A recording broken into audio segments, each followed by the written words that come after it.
Wolves attack two lonely puppies, and then the unthinkable happens.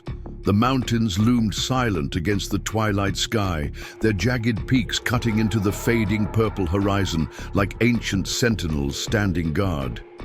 The wind whispered through the towering pines, carrying the earthy scent of fallen needles and the distant promise of rain. Despite the serene beauty of the wilderness, an unnatural tension hung in the air, as if the mountains themselves were holding their breath, waiting. A solitary figure moved methodically along the narrow ridge trail, his steady footsteps barely audible against the soft forest floor. Marcus Blackwood, 47, adjusted the weight of his backpack as he navigated around a fallen log, his weathered face reflecting years spent under unforgiving suns in distant lands.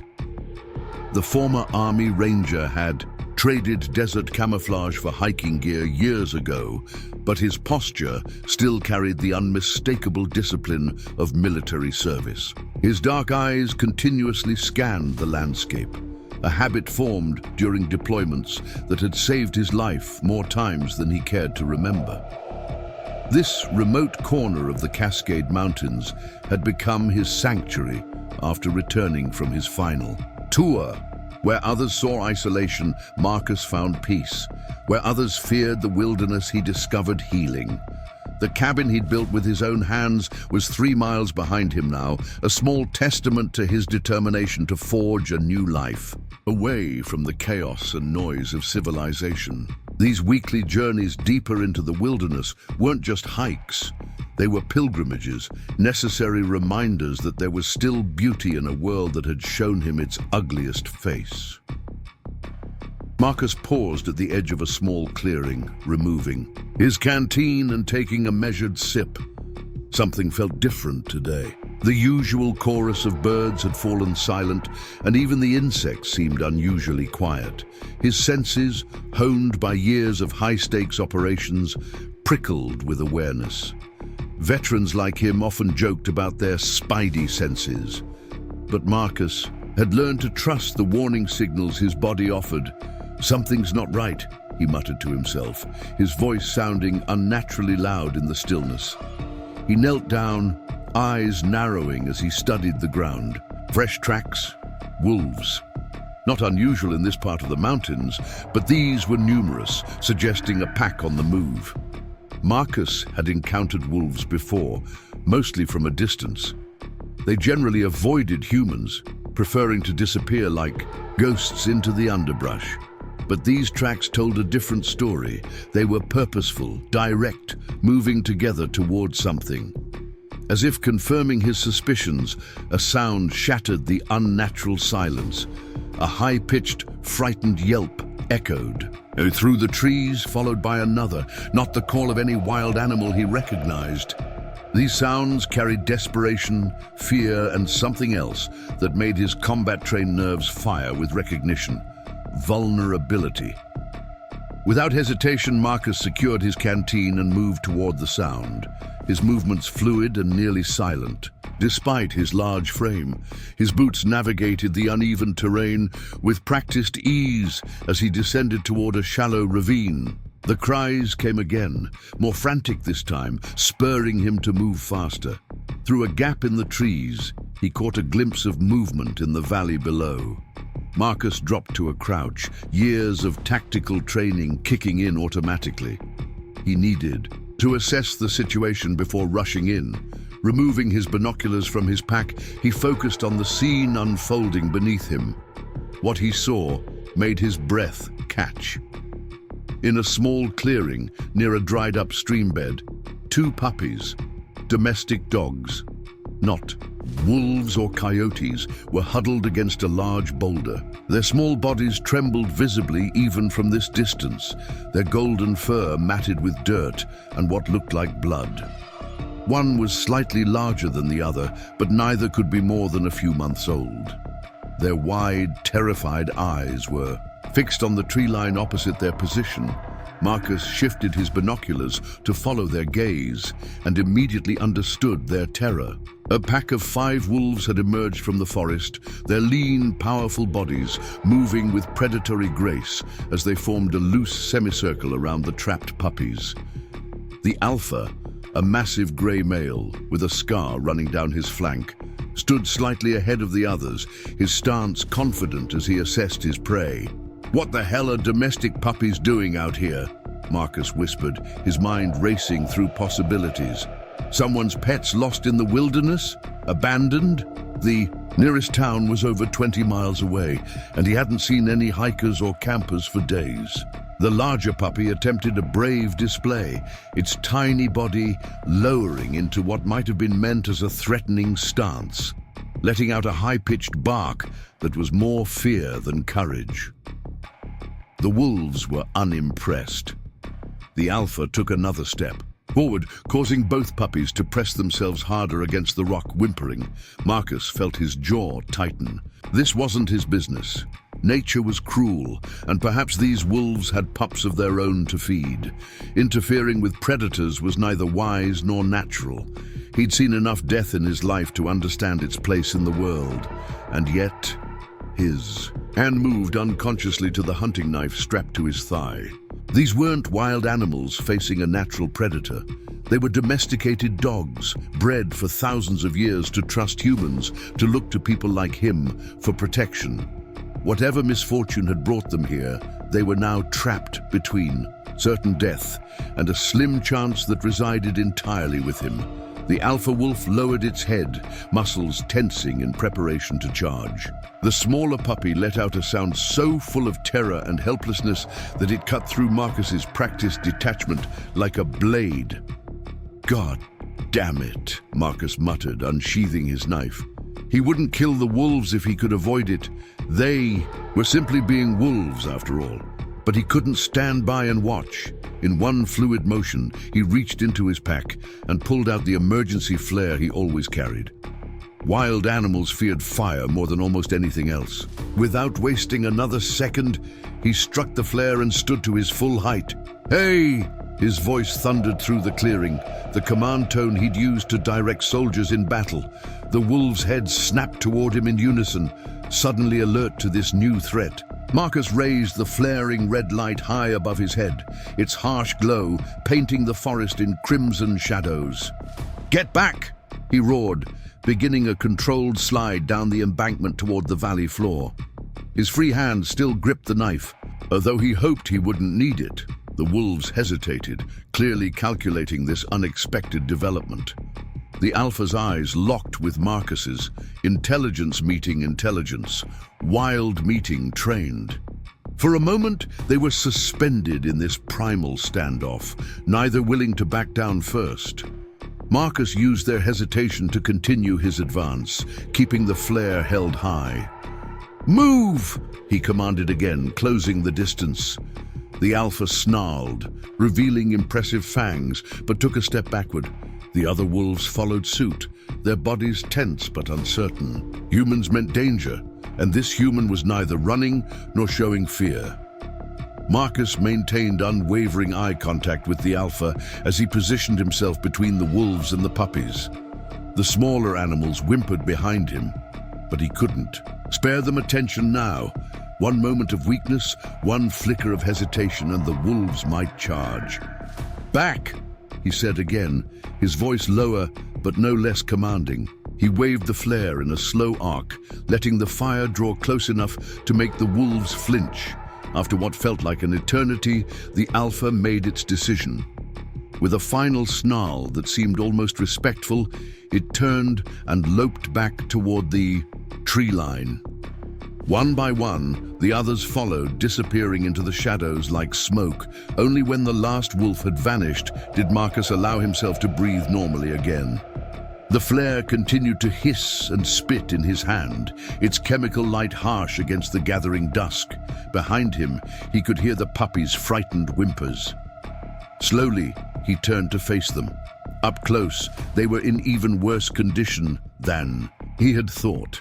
Golden retriever mix, probably, though it was hard to tell through the dirt and dried blood. Their ribs showed clearly through their dull coats, and their eyes were wide with fear and exhaustion. The larger one, a male he could now see, had positioned himself slightly in front of the smaller female, a pitiful attempt at protection. "Hey there," Marcus said softly, all the command gone from his voice. He crouched down, making himself smaller, less threatening. "You're okay now. You're safe." The puppies trembled, pressing against each other. The male gave a weak, warning bark. Marcus remained still, patient. He'd approached wounded civilians in war zones with the same careful respect. Fear required space and time. "I'm not going to hurt you," he continued in the same gentle tone. He set the flare down carefully at a safe distance, then slowly reached into his pack. Both puppies flinched at the movement. From his pack, Marcus pulled a small package of beef jerky, his usual trail snack. The rich scent immediately caught the puppies' attention. Their noses twitched, hunger momentarily overriding fear. With deliberate slowness, Marcus broke off a small piece and placed it on the ground between them. "Go on," he encouraged. "It's okay." For several long moments, neither puppy moved. Then hunger won out. The male inched forward, straining to reach the food without moving too far from his position of protection.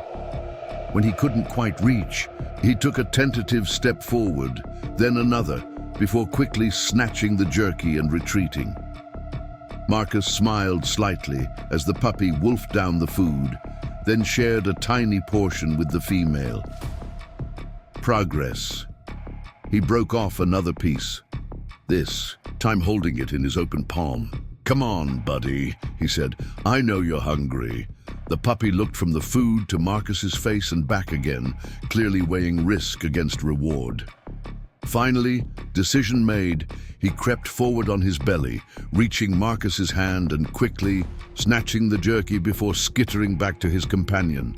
Marcus repeated this process several times, each time keeping his hand extended a little longer, until eventually the male puppy stayed near his hand to eat. The female watched from her position against the rock, still too frightened to approach. "What happened to you two?" Marcus murmured, gradually extending his hand to stroke the male's filthy coat.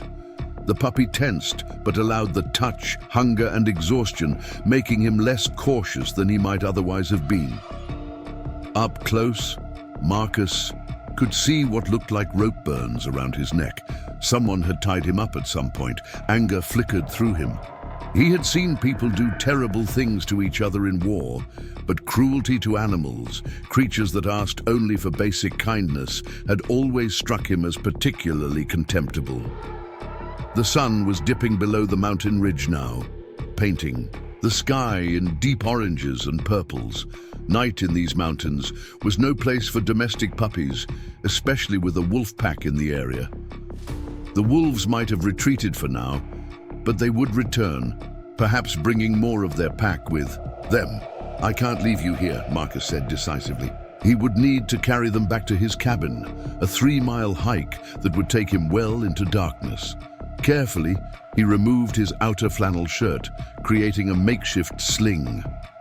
The male puppy allowed himself to be picked up, too exhausted to resist further. The female was more challenging, growling weakly and attempting to nip Marcus's hand when he reached for her. "I know, girl, I'm scary," he acknowledged, "but those wolves are scarier." With patient persistence, he eventually managed to wrap both puppies in his shirt, creating a secure bundle he could carry against his chest. They were desperately light, their small bodies too thin from what must have been days without proper food. As Marcus stood, preparing for the long trek back to his cabin, he scanned the tree line one last time. An uneasy feeling prickled at the back of his neck, the same sensation that had warned him of ambushes in mountain passes halfway around the world. They were being watched. In the deepening shadows beneath the pines, a pair of yellow eyes reflected. The last light of day. The alpha had not gone far. It was observing, waiting, perhaps learning. Marcus met its gaze steadily, a wordless communication passing between two predators. "Not these two," Marcus said quietly. "Not today." The eyes blinked, once then vanished. Whether the wolf had accepted this outcome or was simply biding its time, Marcus couldn't know. What he did know was that the journey back would require all his skill and attention. The puppies' lives now depended entirely on him, and night was falling fast. Adjusting his precious cargo against his chest, Marcus turned and began the long trek home, his senses alert for any sign of pursuit. The puppies had fallen silent, perhaps sensing that their best chance for survival lay in cooperation. Their small bodies were warm against him, their heartbeats fast but steady. "Just hold on," he told them as the first stars appeared overhead. "We've got a long way to go." Darkness settled over the mountains like a heavy blanket, bringing with it a bone-deep chill that made Marcus quicken his pace. The bundle against his chest, two frightened puppies wrapped in his flannel shirt, had grown quiet. Their earlier whimpers replaced by exhausted silence that worried him more than their cries had. Only their occasional trembling assured him they were still conscious. The trail back to his cabin had never seemed so long. Each step required careful consideration. One wrong move on the steep, rocky path could result in a fall that would endanger all three of them. The weight of his backpack pulled at his shoulders, and the strain of carrying the puppies while maintaining his balance tested even his military-trained endurance. "Stay with me," Marcus murmured to the puppies, his breath visible in the cold night air. He wasn't sure if he was encouraging them or himself. Just a couple more miles. The waning moon provided just enough light to navigate the familiar path, though Marcus relied more on memory and instinct than sight. His years in Special Forces had prepared him for night operations in far more treacherous terrain than this.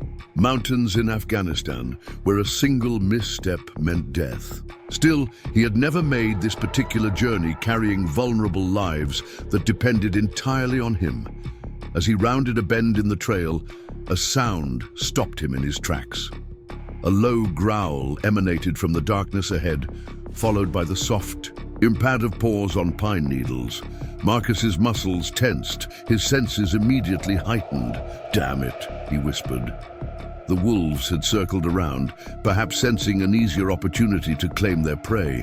Smart, cutting off his path rather than following directly behind. Carefully, Marcus shifted the puppies to one arm and reached for his flashlight with the other. The powerful beam cut through the darkness, revealing nothing on the trail ahead. But Marcus knew better than to trust the apparent emptiness. Wolves were masters at concealment, patient hunters that could remain motionless for hours. The smaller puppy stirred against his chest, letting out a frightened whine. The sound seemed to trigger a response from the darkness. Another growl, closer this time, followed by the subtle shift of weight on forest debris. Marcus had no flares left. His knife was accessible, but fighting off multiple wolves while protecting the puppies would be nearly impossible. He needed another strategy. Years of combat experience had taught him one crucial lesson: when outmaneuvered, change the battlefield. The main trail was too exposed, too predictable. Without hesitation, Marcus veered sharply left, leaving a path and plunging into the dense underbrush of the forest. The going was immediately harder. Branches scratched at his face and arms, roots threatened to trip him, and the darkness beneath the canopy was nearly absolute. But he had one advantage. He knew these woods intimately, while the wolves, though native to the region, would be less familiar with every hollow and ridge than the man who walked them daily. Marcus moved as quietly as possible, each step placed with deliberate care. The puppies sensed his tension, remaining eerily still against him. Only their rapid heartbeats betrayed their fear. After 20 minutes of difficult progress, Marcus paused to listen. The forest had gone silent again, that unnatural quiet that had first alerted him to danger hours earlier. He switched off his flashlight, relying on his other senses. The faint sound of water reached his ears. The small creek that ran roughly parallel to the main trail, about half a mile to the west. Water, he whispered to himself. Moving water would mask his scent and sound, making him harder to track. Decision made, he adjusted his course, heading toward the creek. The gradient steepened as he approached the water, forcing him to half-slide down the embankment. The puppies squirmed in protest at the sudden movement, but Marcus kept his grip firm. When his boots finally splashed into the shallow creek, he felt a surge of grim satisfaction. The cold water numbed his feet almost immediately, but it was a small price for improved safety. Marcus began making his way upstream, each step sending ripples through the ankle-deep water. The creek bed was slippery with algae-covered stones, demanding his complete concentration. One fall here could mean soaked puppies in near-freezing temperatures, a potentially fatal situation in the mountain night. He had gone perhaps a quarter mile when he heard it, a splash somewhere behind him. Not the natural sound of water over stone, but the distinct disturbance of something large entering the creek. Marcus didn't look back. He knew what it meant. The wolf, likely the alpha, had found his trail despite his precautions. Persistent bastard, Marcus muttered, increasing his pace as much as the treacherous footing would allow. His mind raced through options, calculating distances and risks with the cold efficiency that had kept him alive through 3 combat tours. The creek bent sharply ahead, curving around a large outcropping of rock. Beyond that bend, if memory served, the water deepened significantly, too deep to wade comfortably, especially with his precious cargo. He would need to return to land soon, but doing so would make him easier to track again. As Marcus rounded the bend, an idea struck him. Instead of continuing upstream or immediately leaving the water, he backed up against the rock face where the creek turned, pressing himself into the shadows. The outcropping created a small alcove, barely enough to conceal a man of his size, but sufficient if the wolf was moving quickly and not expecting an ambush. Hardly daring to breathe, Marcus stood motionless in the frigid water. The puppies, perhaps sensing the critical moment, remained silent against his chest. He freed his right hand, reaching for his knife. He didn't want to kill the wolf, but if it came to protecting these innocent creatures, he would do what was necessary. Minutes stretched like hours as Marcus waited, the cold water numbing his legs and the night air chilling his wet clothing. Just as he began to wonder if he had misjudged the situation, he heard it, the subtle splash of paws moving cautiously through water coming closer. Marcus tightened his grip on the knife, his breathing controlled and silent as he had been taught. The alpha wolf appeared around the bend, moving with predatory grace despite the unfamiliar terrain of the creek bed. Its head was low, sniffing the water where Marcus's scent trail led directly to his hiding place. For a breathless moment, Marcus thought his plan had failed, that the wolf would look up and see him pressed against the rock not 10 feet away. But something unexpected happened. The wolf raised its head, ears alert, but its attention was focused upstream, beyond Marcus's position. It stood frozen for several seconds, then, with sudden decision, leapt from the creek and disappeared into the forest.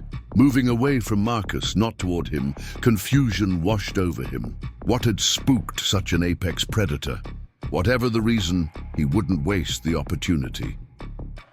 Carefully, Marcus emerged from his hiding place and continued upstream, moving as quickly as he dared. After another 100 yards, he finally left the creek, climbing the steep bank and regaining relatively level ground. The cold had seeped deep into his bones now, and the puppies were shivering against him. He needed to get them warm and dry soon. According to his mental map, his cabin should be less than a mile away now, assuming he could maintain a direct course through the dense forest. "Hang in there, little ones," he murmured, adjusting his grip to share more of his body heat with them. Almost home. The terrain grew steeper as he climbed, muscles burning with the effort after hours of exertion. The male puppy stirred against him, letting out a soft whine that was answered immediately by its sister. At least they were still responsive. A good sign, despite their ordeal. When Marcus finally caught sight of his cabin, a dark silhouette against the night sky. Relief flooded through him with such force that he had to pause for a moment, steadying himself against a tree. The small structure had never looked so welcoming, its solid walls promising safety and warmth. As he approached the clearing where his cabin stood, Marcus remained cautious, scanning the tree line for any sign of the wolves. The night seemed peaceful now, but he had learned long ago that appearances could be deceiving. Only when he reached the porch did he allow himself to relax slightly, shifting the puppies to fumble for his keys. Inside, Marcus worked quickly. He placed the bundled puppies gently on his couch, then immediately set about building a fire in the stone fireplace that dominated one wall of the main room. His fingers, stiff with cold, struggled with the matches, but soon flames were licking at the dry kindling, spreading to the larger logs he had prepared that morning. With heat beginning to radiate through the cabin, Marcus turned his attention back to the puppies, unwrapping them carefully from his now damp shirt. He got his first proper look at their condition in the warm light of the fire. They were even worse off than he had initially thought. Both were severely malnourished, their ribs and hip bones protruding painfully beneath dirty golden fur. The male had what appeared to be a partially healed cut along his flank, while the female's left. Front paw was swollen and clearly painful. Around both their necks were raw, infected sores, evidence of collars that had been too tight, perhaps for their entire short lives. Anger burned in Marcus's chest, hotter than the fire warming the room. Someone had done this, had likely abandoned these puppies to die in the wilderness, rather than seeking help or surrendering them to a shelter. In his years of military service, he had seen the depths of human cruelty, but this needless suffering of innocent creatures struck a particularly painful chord. "Who would do this to you?" he asked softly, gently running his hand over the male puppy's head. The pup flinched initially, then leaned into the touch, so desperate for kindness that fear couldn't overcome the need for comfort. The female remained more wary, watching him with intelligent eyes that held too much suffering. For a creature so young, she allowed him to approach, but growled weakly when he reached toward her injured paw. "I need to look at that little one," Marcus told her, keeping his voice gentle. "I'm trying to help." From a cabinet in his small kitchen, Marcus retrieved the first aid kit he kept well stocked, old habits from his military days. He filled a bowl with warm water and found a clean towel, then returned to the puppies. The male had managed to stand on shaky legs and was attempting to comfort his sister, licking her face and pressing against her side. "You're a brave one, aren't you?" Marcus said, setting down his supplies. "Taking care of your sister, even when you can barely stand yourself." With patient, gentle movements, Marcus began cleaning the male puppy first, reasoning that if the more trusting one accepted his help, the female might follow. He worked methodically, washing away dirt and dried blood, revealing a coat that would be a beautiful golden color when healthy. The puppy stood trembling under his ministrations, but didn't try to escape, seeming to understand that this discomfort was different from the pain he had known before. When Marcus examined the cut on his flank, he was relieved to find it superficial, painful, but not life-threatening. He applied antiseptic and a light bandage, speaking soothingly the entire time. "Good boy," he murmured as he finished. "Such a good, brave boy." The female proved more challenging. She bared tiny teeth when Marcus reached for her, the growl more pronounced now that she had rested slightly. Rather than forcing the issue, Marcus sat back, considering his approach. "I understand," he told her quietly. "You've got no reason to trust humans, do you? Someone hurt you badly." He reached into his refrigerator and found some leftover chicken from his dinner the previous night. Tearing off a small piece, he offered it to the female from a respectful distance. Hunger warred visibly with fear in her eyes, but eventually hunger won. She stretched her neck forward, snatching the morsel and retreating immediately. Marcus repeated this process patiently, each time holding the food a little closer to himself, until eventually she was eating from his palm. While she ate, he carefully stroked her back with his other hand, letting her grow accustomed to his touch. "That's it," he encouraged. "I'm not like whoever hurt you, I promise." By the time he had gained enough trust to examine her injured paw, nearly an hour had passed. The fire burned steadily in the hearth, filling the cabin with much-needed warmth. The female puppy finally allowed him to lift her paw, whimpering but not biting as he gently felt the swollen joint. No broken bones, Marcus determined with relief, likely just a sprain. He wrapped it lightly in a supportive bandage, then turned his attention to the neck wounds on both puppies. These would need more careful treatment, but for now, gentle. Cleaning and antibiotic ointment would have to suffice. When he had done all he could for their immediate medical needs, Marcus prepared a makeshift bed near the fire, a folded blanket in a cardboard box lined with one of his softest shirts.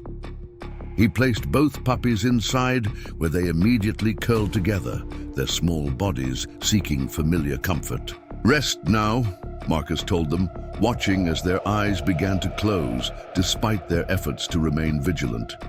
"You're safe here."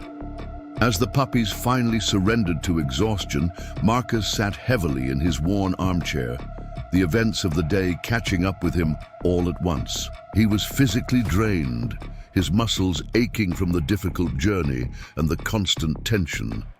Yet beneath the exhaustion was something else, a sense of purpose he hadn't felt since leaving the military. Outside, the night deepened, and somewhere in the darkness, wolves moved through their territory. But here, within these walls, two tiny lives had been granted a reprieve from death. Whether temporary or permanent remained to be seen. Dawn broke over the mountains with gentle insistence, pale light filtering through the cabin's windows. Marcus awoke with a start, momentarily disoriented to find himself in the armchair rather than his bed. The events of the previous day rushed back as his eyes fell on the cardboard box near the now smoldering fireplace. Inside, two golden puppies remained curled together, their small chests rising and falling in the rhythm of deep sleep. Marcus stretched, wincing at the stiffness in his muscles. He had intended to move to his bed after resting briefly, but exhaustion had claimed him completely. Rising quietly to avoid disturbing the puppies, he stoked the fire back to life, adding fresh logs from the stack beside the hearth.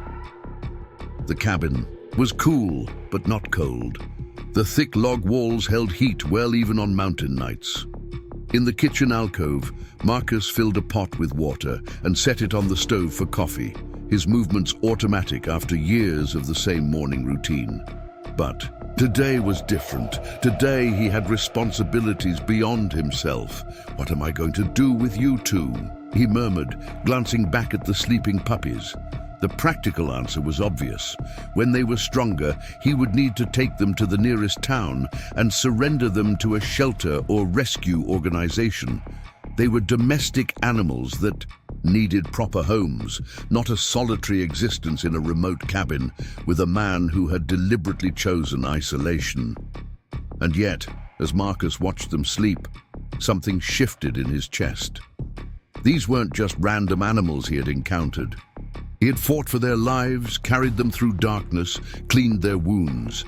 Some connection, tenuous but undeniable, had already formed. A soft whine drew his attention. The male puppy had awakened and was attempting to stand on shaky legs, peering over the edge of the box with obvious urgency. "Need to go outside, buddy?" Marcus asked, moving quickly to lift the puppy. The little animal trembled in his hands but didn't struggle. Progress, Marcus thought. The female awoke at her brother's movement, instantly alert, her eyes tracking Marcus warily as he carried the male toward the door. When Marcus opened it, the crisp morning air rushed in, carrying the scent of pine and distant snow. He set the male puppy gently on the porch, keeping a careful eye out for any movement in the tree line. The wolves were likely miles away by now, but vigilance had become second nature to him.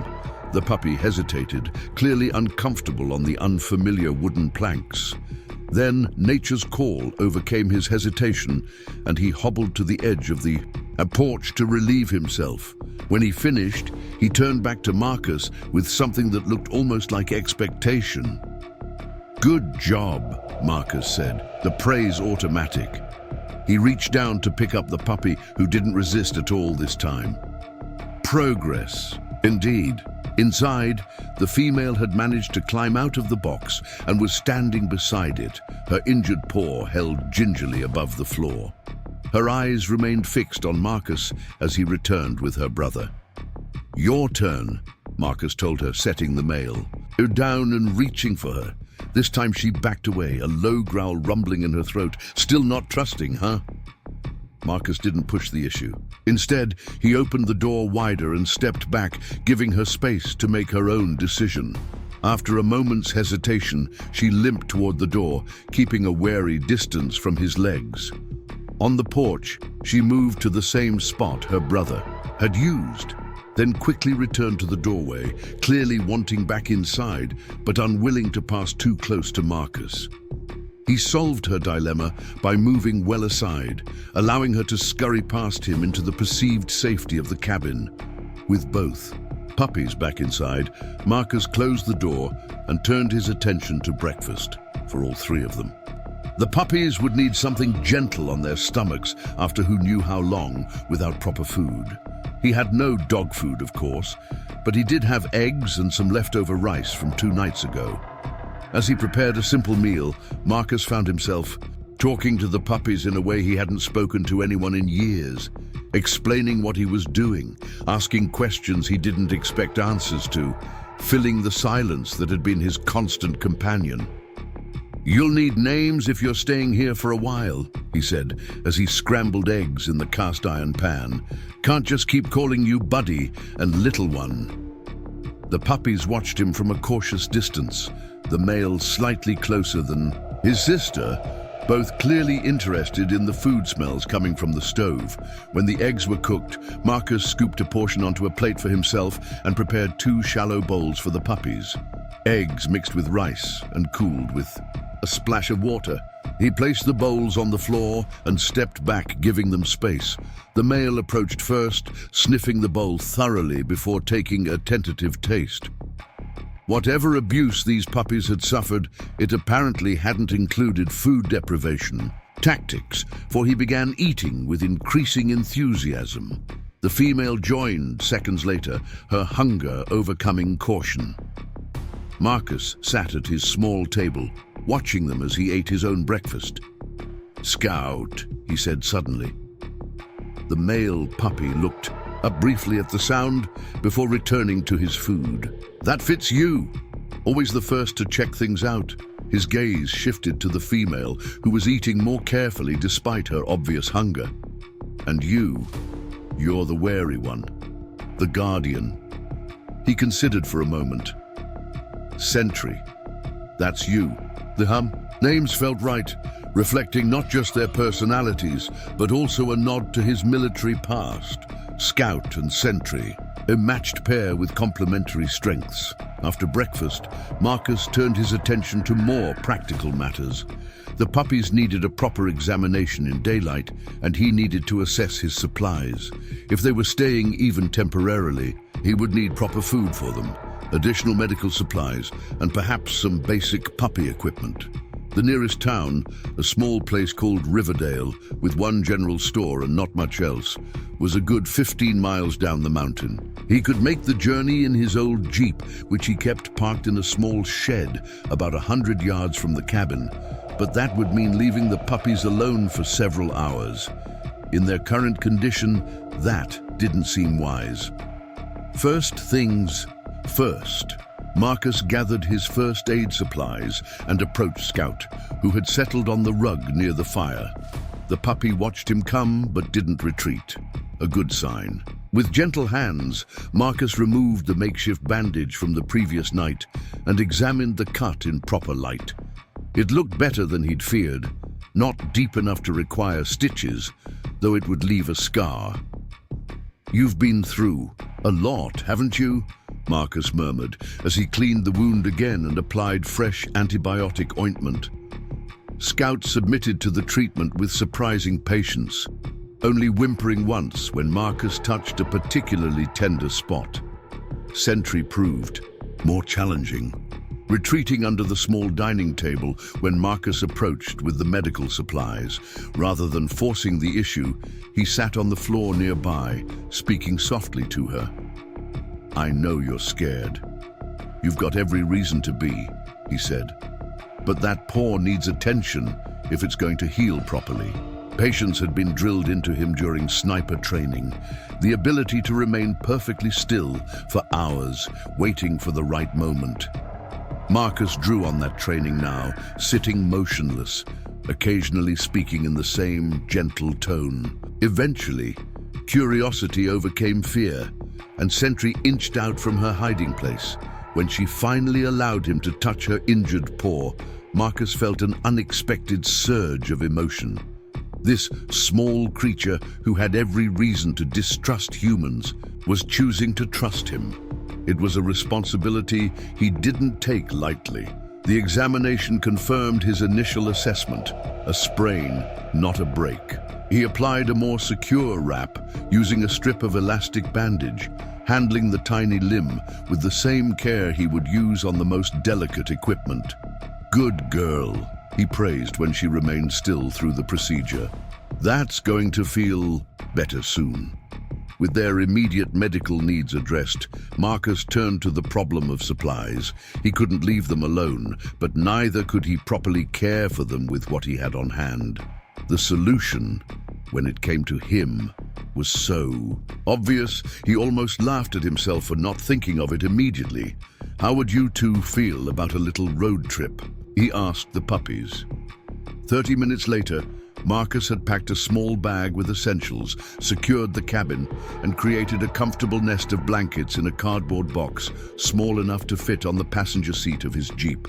Scout went willingly into the makeshift carrier, but Sentry required more coaxing, only entering when her brother's presence inside seemed to reassure her.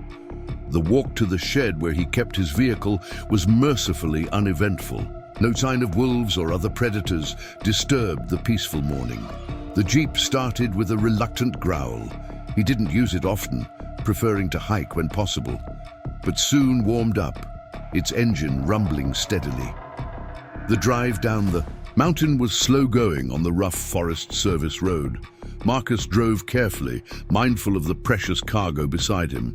The puppies remained surprisingly calm, perhaps too exhausted and overwhelmed by recent events to be bothered by this new experience. As the trees thinned and the first signs of civilization appeared, fences, power lines eventually scattered. Houses, Marcus felt the familiar tightening in his chest that always accompanied his rare ventures into town. After years in combat zones, crowds and confined spaces triggered an alertness in him that bordered on anxiety. It was one of the reasons he'd chosen such an isolated home. Riverdale came into view around a bend in the road, a small cluster of buildings nestled in the valley. It wasn't much of a town, which suited Marcus fine.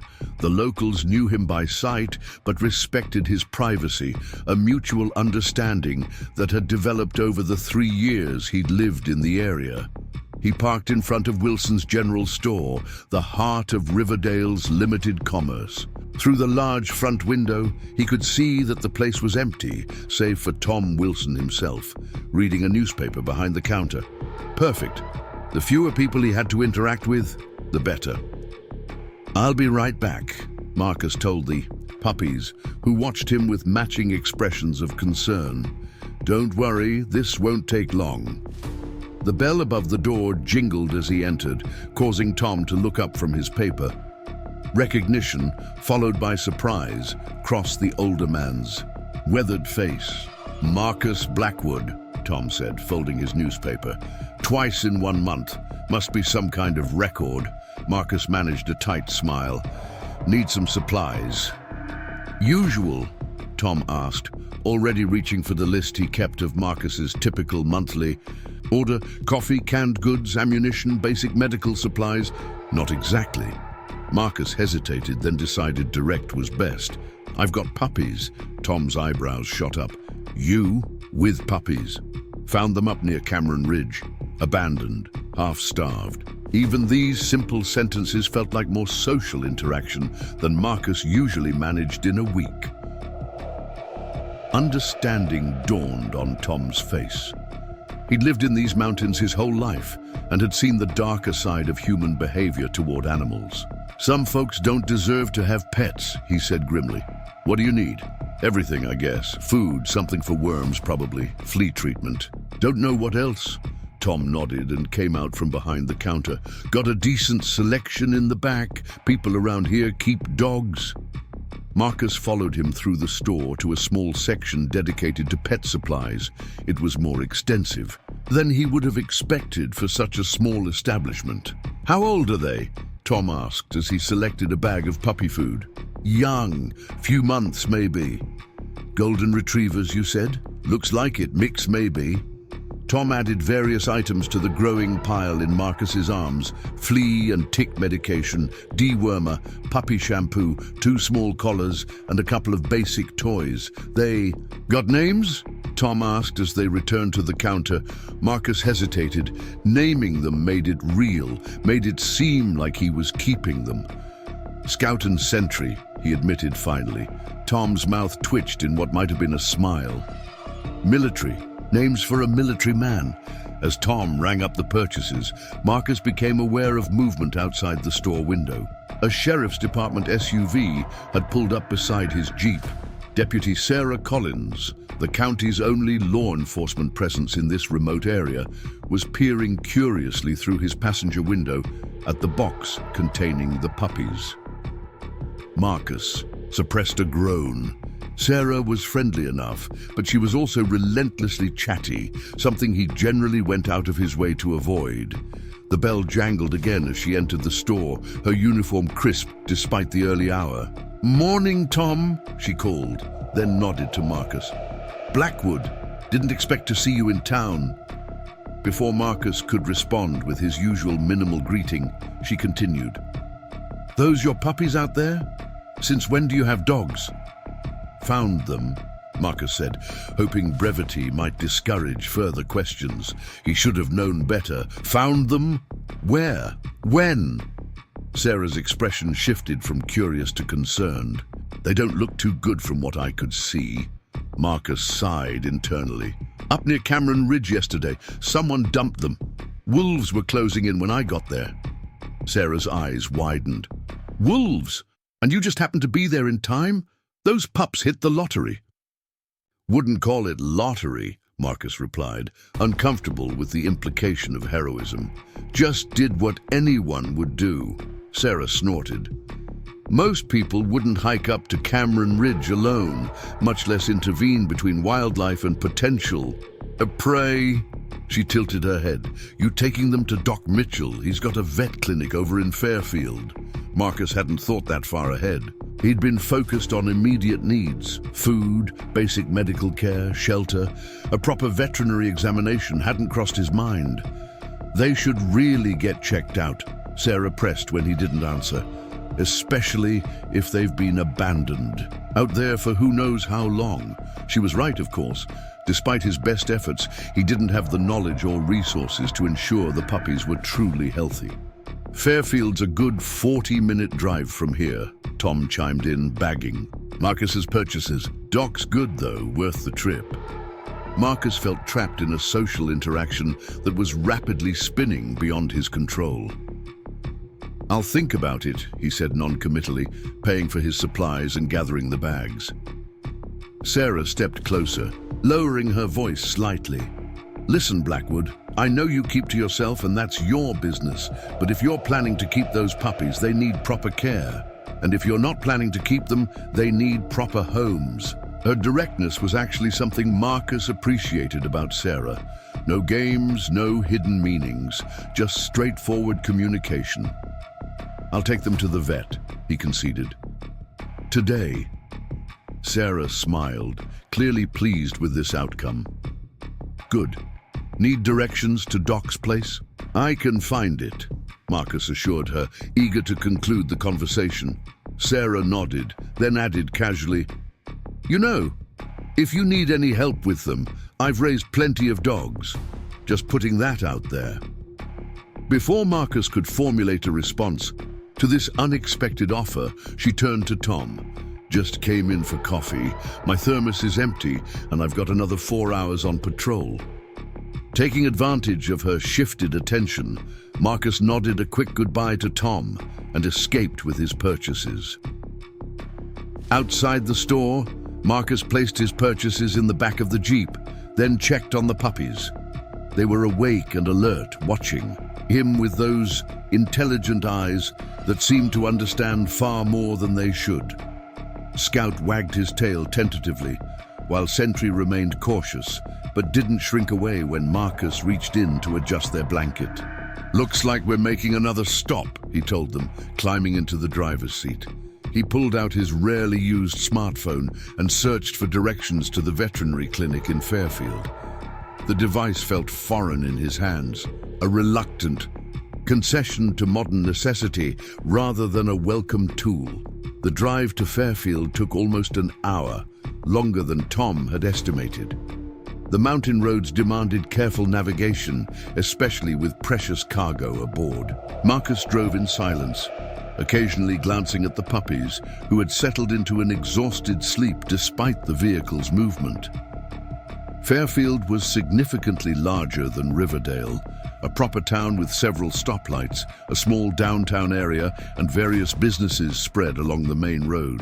The veterinary clinic was on the outskirts, a single-story building with a fenced yard behind it, and a sign reading Mitchell Veterinary Services above the door.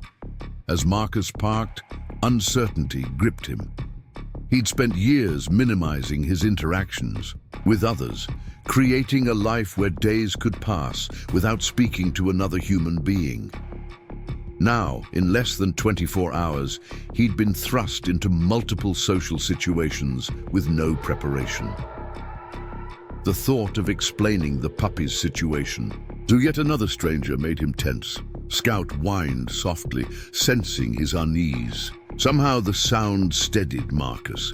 This wasn't about his comfort, it was about their well-being.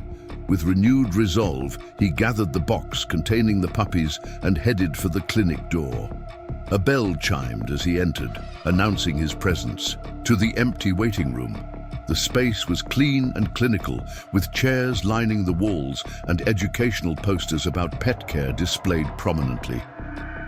A moment later, a door behind the reception desk opened and a woman in blue scrubs appeared. "Good morning," she greeted warmly. "Do you have an appointment?" Marcus shook his head. "No.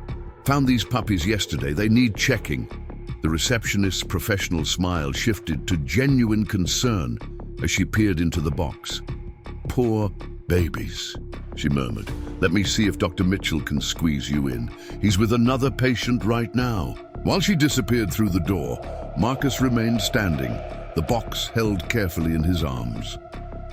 He felt out of place in this bright, antiseptic environment, a feeling that had become all too familiar since returning to civilian life. Hospitals, government offices, even grocery stores sometimes triggered the sensation of being an alien observer in a world that operated by rules he no longer fully understood. The receptionist reappeared minutes later. "Dr. Mitchell can see you next. Just need you to fill out some paperwork." She handed him a clipboard. "Since they're not technically your pets yet, just fill in what you can." Marcus sat reluctantly, balancing the box on his knees as he scanned the form. Questions about vaccination history, previous medical conditions, and breeding information stared back at him, none of which he could answer. In the name field, He hesitated before writing Scout and Sentry, making their temporary names official. He had just returned the clipboard to the receptionist when the inner door opened again. A man in his 60s with silver hair and glasses stepped out, followed by a woman holding a cat carrier. "Remember, 2 pills twice daily for the next week," the man was saying. "Call me if the swelling doesn't go down by Monday." After the woman left, the man, presumably Dr. Mitchell, turned to Marcus with an appraising look. "I understand you've got some rescued puppies. I'm Dr. Mitchell." Marcus nodded, standing. "Marcus Blackwood. Let's have a look at them, shall we?" The veterinarian gestured toward the open door. "Bring them on back." The examination room was small but well equipped. Dr. Mitchell instructed Marcus to place the box on a metal table, then peered inside. "Golden Retriever mix," he observed. "Young, 3, maybe 4 months old." Scout and Sentry looked up at the stranger, their reactions predictably different. Scout's tail gave a hesitant wag, while Sentry pressed herself against the box's corner. "Where did you find them?" Dr. Mitchell asked, gently lifting Scout out of the box. The puppy tensed but didn't struggle. "Cameron Ridge. Wolfpack had them cornered." The veterinarian's eyebrows rose as he began his examination. "Wolves? They're lucky you came along, very lucky." He ran expert hands over Scout's body, checking joints, feeling for abnormalities, examining ears and eyes. "This cut on his side is recent. How did you treat it?" "Cleaned it. Antiseptic, bandage overnight." Dr. Mitchell nodded approvingly. "Good work. It's healing cleanly." He continued his examination, occasionally making notes on a chart. "Severe malnourishment, some dehydration, old bruising on the ribs that suggests rough handling, and these collar marks." His face darkened. "Someone had them restrained with something far too tight for far too long."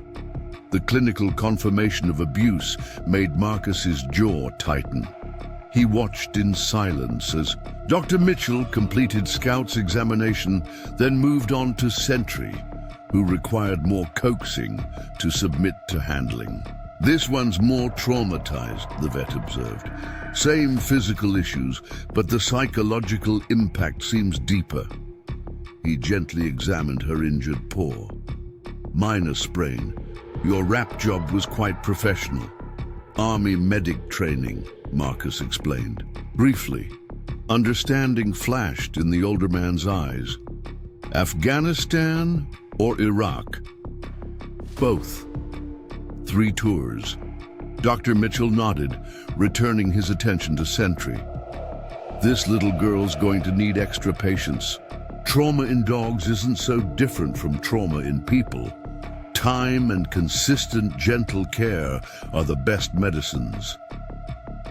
Once the physical examinations were complete, Dr. Mitchell drew blood samples from both puppies for testing. "They'll need vaccines, deworming, proper nutrition and follow-up care," he explained. "The blood work will tell us if there are any underlying issues we need to address." Then came the question Marcus had been dreading. "What are your plans for them?" It was the logical question, of course. Normal people didn't suddenly acquire 2 traumatized puppies without having some idea of what came next. But Marcus had been operating on instinct since the moment he'd heard their desperate cries in the forest. "Haven't decided," he answered honestly. Dr. Mitchell studied him for a moment before speaking. "Mr. Blackwood, these puppies have bonded with each other. Separating them would cause additional trauma. They also appear to have formed an initial attachment to you, especially this little guy." He nodded toward Scout, who had kept his eyes fixed on Marcus throughout the examination.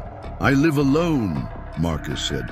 "Remote cabin, not ideal for pets." Dr. Mitchell smiled slightly. "I've lived in this area for 40 years. Some of the healthiest, happiest dogs I've treated belong to hermits living in remote cabins." Dogs don't need shopping malls and dog parks. They need security, routine, and connection. Something in the veterinarian's words resonated uncomfortably within Marcus. Weren't those exactly the things he himself had been seeking when he retreated to the mountains after his discharge? The shelter in Grantsville is overcrowded, Dr. Mitchell continued. I volunteer there twice a month. These two would likely be separated, and their trauma history would make them challenging adoption cases. The implication was clear, but the veterinarian was too professional to press the point directly. Instead, he moved to a cabinet and began gathering supplies. I'll give them their first round of vaccinations today. The dewormer will take care of any internal parasites. The flea and tick prevention will need monthly application. He demonstrated the proper amount of medication as he spoke. I'm also going to give you antibiotics for those neck wounds, pain medication for her sprained paw, and a special high-calorie food supplement to help with the malnourishment. Marcus listened carefully, mentally cataloging the instructions. This, at least, was familiar territory. Receiving a briefing, memorizing crucial details, preparing to execute a plan. I'd like to see them again in 2 weeks, Dr. Mitchell concluded, handing over a bag of medications and supplements. Sooner if you notice any concerning symptoms. My card is in there with my cell number. Call anytime. The bill was substantial, but Marcus paid without comment. Money wasn't an issue. His military pension and minimal lifestyle meant his savings had grown steadily over the years. What he lacked wasn't financial resources, but the emotional equipment for this unexpected responsibility. Mr. Blackwood, Dr. Mitchell said as Marcus prepared to leave, whatever you decide long-term, thank you for what you've already done. Not many would have intervened between wolves and their prey. Marcus nodded uncomfortably at the praise. Just happened to be there. Perhaps, the veterinarian replied, or perhaps these two found exactly who they needed to find. The drive back to Riverdale was quieter, the puppies sleeping peacefully after their examinations and vaccinations. Marcus stopped at Wilson's general store once more, purchasing a few final items Tom had suggested. Dog beds, proper food and water bowls, a basic training guide. Looks like they're staying then, Tom observed as he rang up the purchases. Marcus didn't answer directly. Need to get them healthy first. Tom nodded, understanding the unspoken. Sarah mentioned you were heading to Doc Mitchell's. He's good people. Seems to be, Marcus agreed, gathering his bags.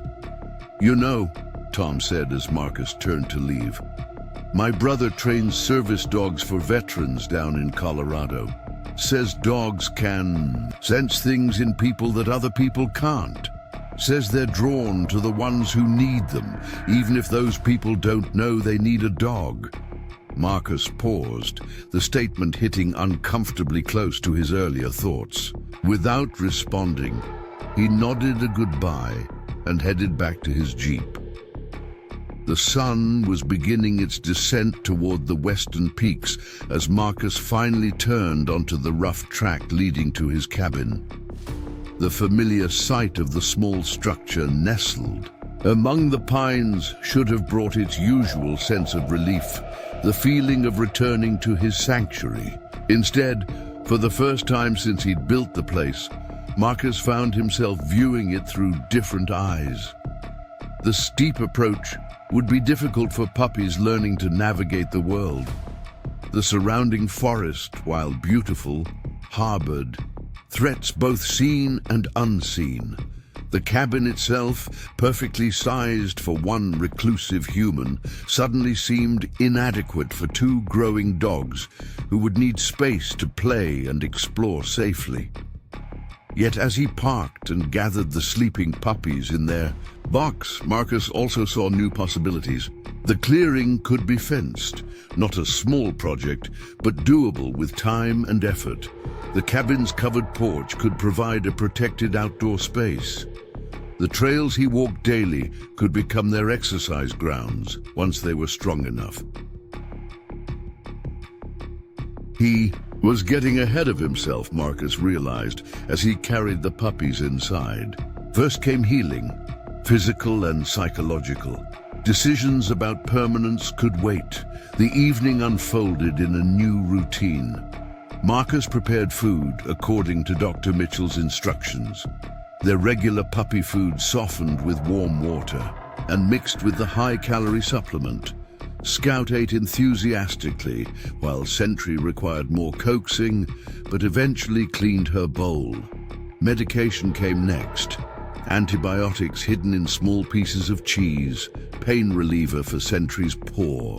Then a brief trip outside for necessities, both puppies now willing to venture a short distance from the porch under Marcus's watchful eye. Back inside, Marcus arranged their new beds near the fireplace, adding a ticking clock wrapped in a blanket. Something Dr. Mitchell had suggested might comfort them, mimicking a heartbeat. To his surprise, both puppies investigated the beds immediately, circling several times before settling in together on one, ignoring the second bed entirely. As darkness claimed the forest outside, Marcus found himself talking to them as he moved around the cabin, explaining what he was doing, commenting on their progress, even sharing snippets of his day that he would normally have processed in silence. Their attentive eyes followed him, Scout's tail occasionally thumping in response to his voice. The routine complete, Marcus settled in his armchair with a book he'd been meaning to finish for weeks. Reading had always been his primary escape, a way to fill the silence of his self-imposed isolation. Tonight, however, the silence was broken by soft puppy breathing, occasional dream whimpers, and the shifting of small bodies on new bedding. Marcus found the sounds oddly comforting, reminders that he wasn't alone in the space. The realization was startling. He had chosen solitude, had embraced it, had convinced himself it was the only way he could function after what he'd seen and done. Yet here he was, finding unexpected comfort in the presence of two small creatures who asked nothing of him but the most basic care and protection. Outside, the wind picked up, rattling the windows slightly. Marcus tensed, his attention shifting to the sound. Was that just the wind or something else? Wolves had been known to track prey for days, and while they generally avoided human dwellings, the alpha had shown unusual persistence. Setting aside his book, Marcus moved to the window, peering out into the darkness. Nothing moved in the small area illuminated by the cabin's exterior light. Beyond that circle of visibility, the forest was an impenetrable wall of shadow. A soft whine behind him made Marcus turn. Scout had awakened and was watching him, head raised in question. "It's nothing," Marcus assured him, though whether he was convincing the puppy or himself wasn't entirely clear. Just the wind. Scout seemed to accept this explanation, settling back down beside his sister. His trust was absolute, Marcus realized. This animal, who had every reason to fear humans, had somehow decided that Marcus was worthy of complete faith. The weight of that trust settled on Marcus's shoulders as he returned to his chair. These creatures depended on him entirely. For food, shelter, protection, healing. It was a responsibility he hadn't sought, yet now found himself unwilling to relinquish.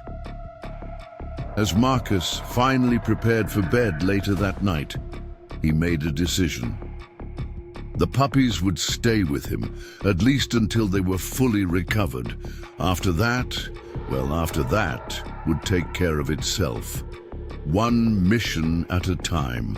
That had been his approach throughout his military career, and it had served him well. 4. Tonight the mission was simple: provide safety and rest. Tomorrow would bring its own challenges. Marcus left the bedroom door open, something he had never done before. His sleeping quarters had always been a final sanctuary, a place where he could close out the world completely. Tonight, however, he wanted to hear if the puppies needed him.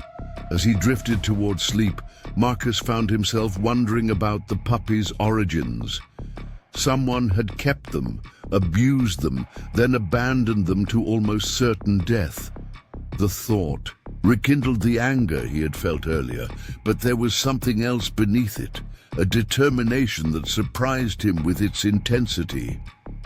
These puppies would never know that kind of cruelty again, not while he drew breath.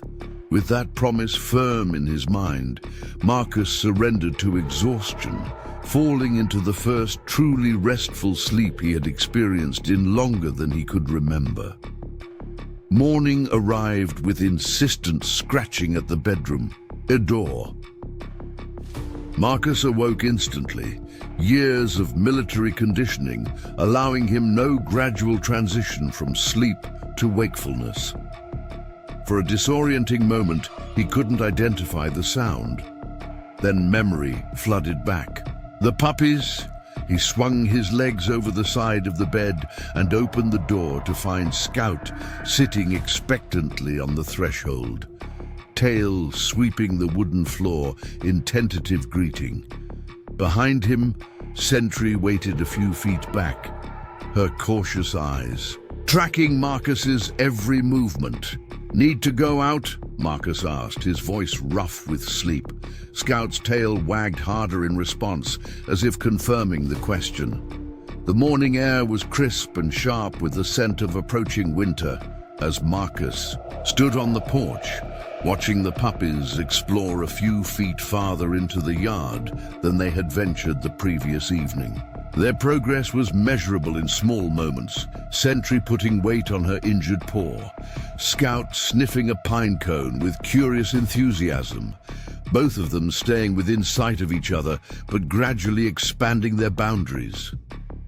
Back inside, Marcus established what would become their morning ritual: medication first, then breakfast for all three of them, followed by a basic check of the puppies' wounds. The neck injuries were already looking better after just one day of proper treatment, though Scout's side would take longer to heal completely. With the immediate needs addressed, Marcus turned his attention to the day ahead. Under normal circumstances, he would spend the morning chopping firewood, checking his small garden for any late produce, perhaps hiking to the ridge to watch for wildlife with his binoculars. Today, however, those plans needed adjustment. First thing, he told the puppies as they watched him from their shared bed, "We need to secure this place for you." From his tool shed, Marcus retrieved chicken wire, metal stakes, and various tools. He had enough material to create a modest enclosure, not the full perimeter fence he'd envisioned, but a secure area where the puppies could spend time outdoors. Without constant supervision, the work was straightforward but physically demanding. Marcus drove stakes into the ground at regular intervals, stretching wire between them to create a roughly semicircular pen extending from one side of the cabin porch to the other. The enclosure wasn't tall enough to keep out a determined predator, but it would prevent the puppies from wandering while giving them room to play safely. Every 15 minutes or so, Marcus paused to check on Scout and Sentry, who had settled on the porch to watch his efforts. Each time he approached, Scout's tail would wag welcomingly, while Sentry maintained her watchful reserve, though she no longer growled or retreated from his presence. By midday, the temporary enclosure was complete. Marcus added 2 bowls of fresh water and an old blanket for comfort, then carefully introduced the puppies to their new space. Scout investigated immediately, sniffing every inch of the perimeter, while Sentry stayed closer to the porch, gradually venturing out only after observing her brother's confident exploration. "This will do for now," Marcus told them, watching with unexpected satisfaction as they began to relax in the secure area. Scout even attempted a clumsy playbow toward his sister, who responded with cautious interest. The rest of the day passed in a rhythm that felt both new and strangely natural. Marcus completed his usual chores while keeping the puppies within sight. He read portions of the dog training book he'd purchased, mentally cataloging techniques he would try as the puppies grew stronger. When they tired, he brought them inside for naps near the fire, using these quiet moments to plan more permanent accommodations. As evening approached, Marcus was splitting logs for the night's fire when a sound caught his attention. The distant rumble of an engine. Visitors were rare enough that any arrival warranted caution. He set down his axe and moved to the porch, where Scout and Sentry had also noticed the sound, their ears perked toward the access road. Minutes later, a familiar Sheriff's Department SUV appeared through the trees. Deputy Sarah Collins. Marcus suppressed a sigh. While he'd managed cordial interactions with the deputy during his time in the area, he'd also made it clear that unannounced social calls weren't welcome. The SUV parked beside his Jeep, and Sarah emerged, dressed in her uniform. Despite what must have been the end of her shift, she was carrying something, a large bag that looked suspiciously like pet supplies. "Evening, Blackwood," she called, approaching the cabin. Her eyes immediately went to the puppies, who were watching her with contrasting expressions. Scout, curious, Sentry wary. "Thought I'd check how these little ones are doing." "They're fine," Marcus replied, his tone neutral. "Saw the vet yesterday." Sarah nodded, stopping at a respectful distance from the porch. "Dr. Mitchell called me this morning. Said you'd brought in 2 severely neglected puppies. Asked if I'd keep an eye out for any reports of abandoned or stolen dogs matching their description."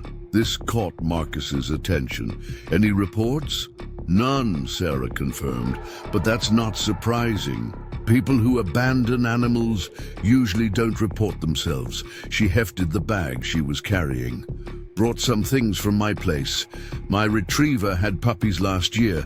Still have some supplies I don't need." Marcus hesitated, his instinct to refuse help warred with practical considerations. "Didn't need to do that," Sarah shrugged. "Didn't need to, wanted to. There's a difference." She glanced at the makeshift enclosure. Not bad for a temporary solution. Planning something more permanent. The question hung between them, subtle but unmistakable. Was he keeping the puppies? "Taking it day by day," Marcus answered, unwilling to commit aloud to what he had already decided privately. Sarah seemed to accept this. "That's fair. Mind if I say hello to them? I promise I won't stay long."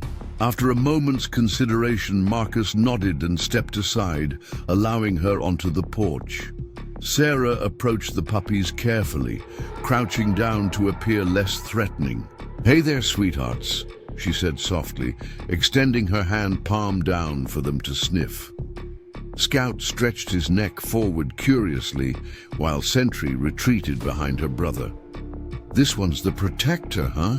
Sarah observed, not attempting to touch either puppy yet. "And this guy's the social committee."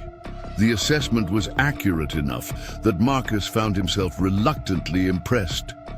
"Scout and Sentry," he supplied, naming them aloud to someone else for the first time. "Good names," Sarah commented, still focused on the puppies. "Military names. They suit them." She reached into her bag and produced 2 small, soft toys. a rope, and a stuffed duck. Brought these for them. New things to explore might help with their confidence. She placed the toys on the porch rather than trying to hand them directly to the puppies.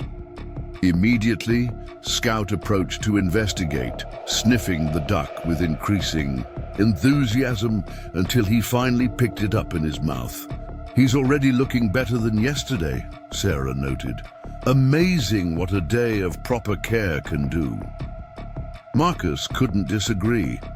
Both puppies showed visible improvement, their eyes brighter, movements more energetic, despite lingering weakness. Even Sentry, still maintaining her distance, seemed less fearful than she had been just 24 hours earlier.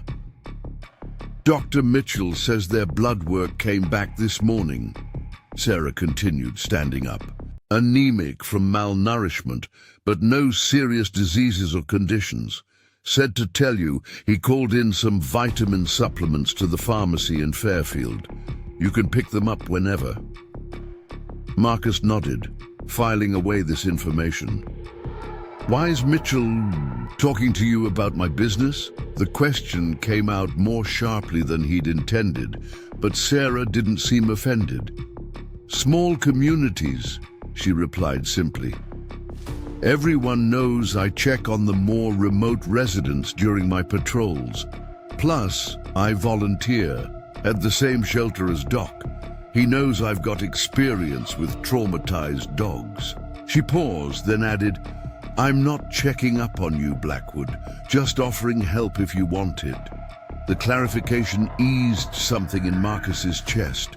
He understood protocols, chain of command, clear delineations of responsibility. If Sarah was offering assistance rather than oversight, that was something he could process more comfortably. "Appreciate the information," he said finally. "And the toys." Taking this as the acknowledgement it was, Sarah nodded and gathered her bag. "I should get going. Wasn't planning to stay long." She took a last look at the puppies, who had both become interested in the Duck Scout was still carrying proudly. "They're lucky.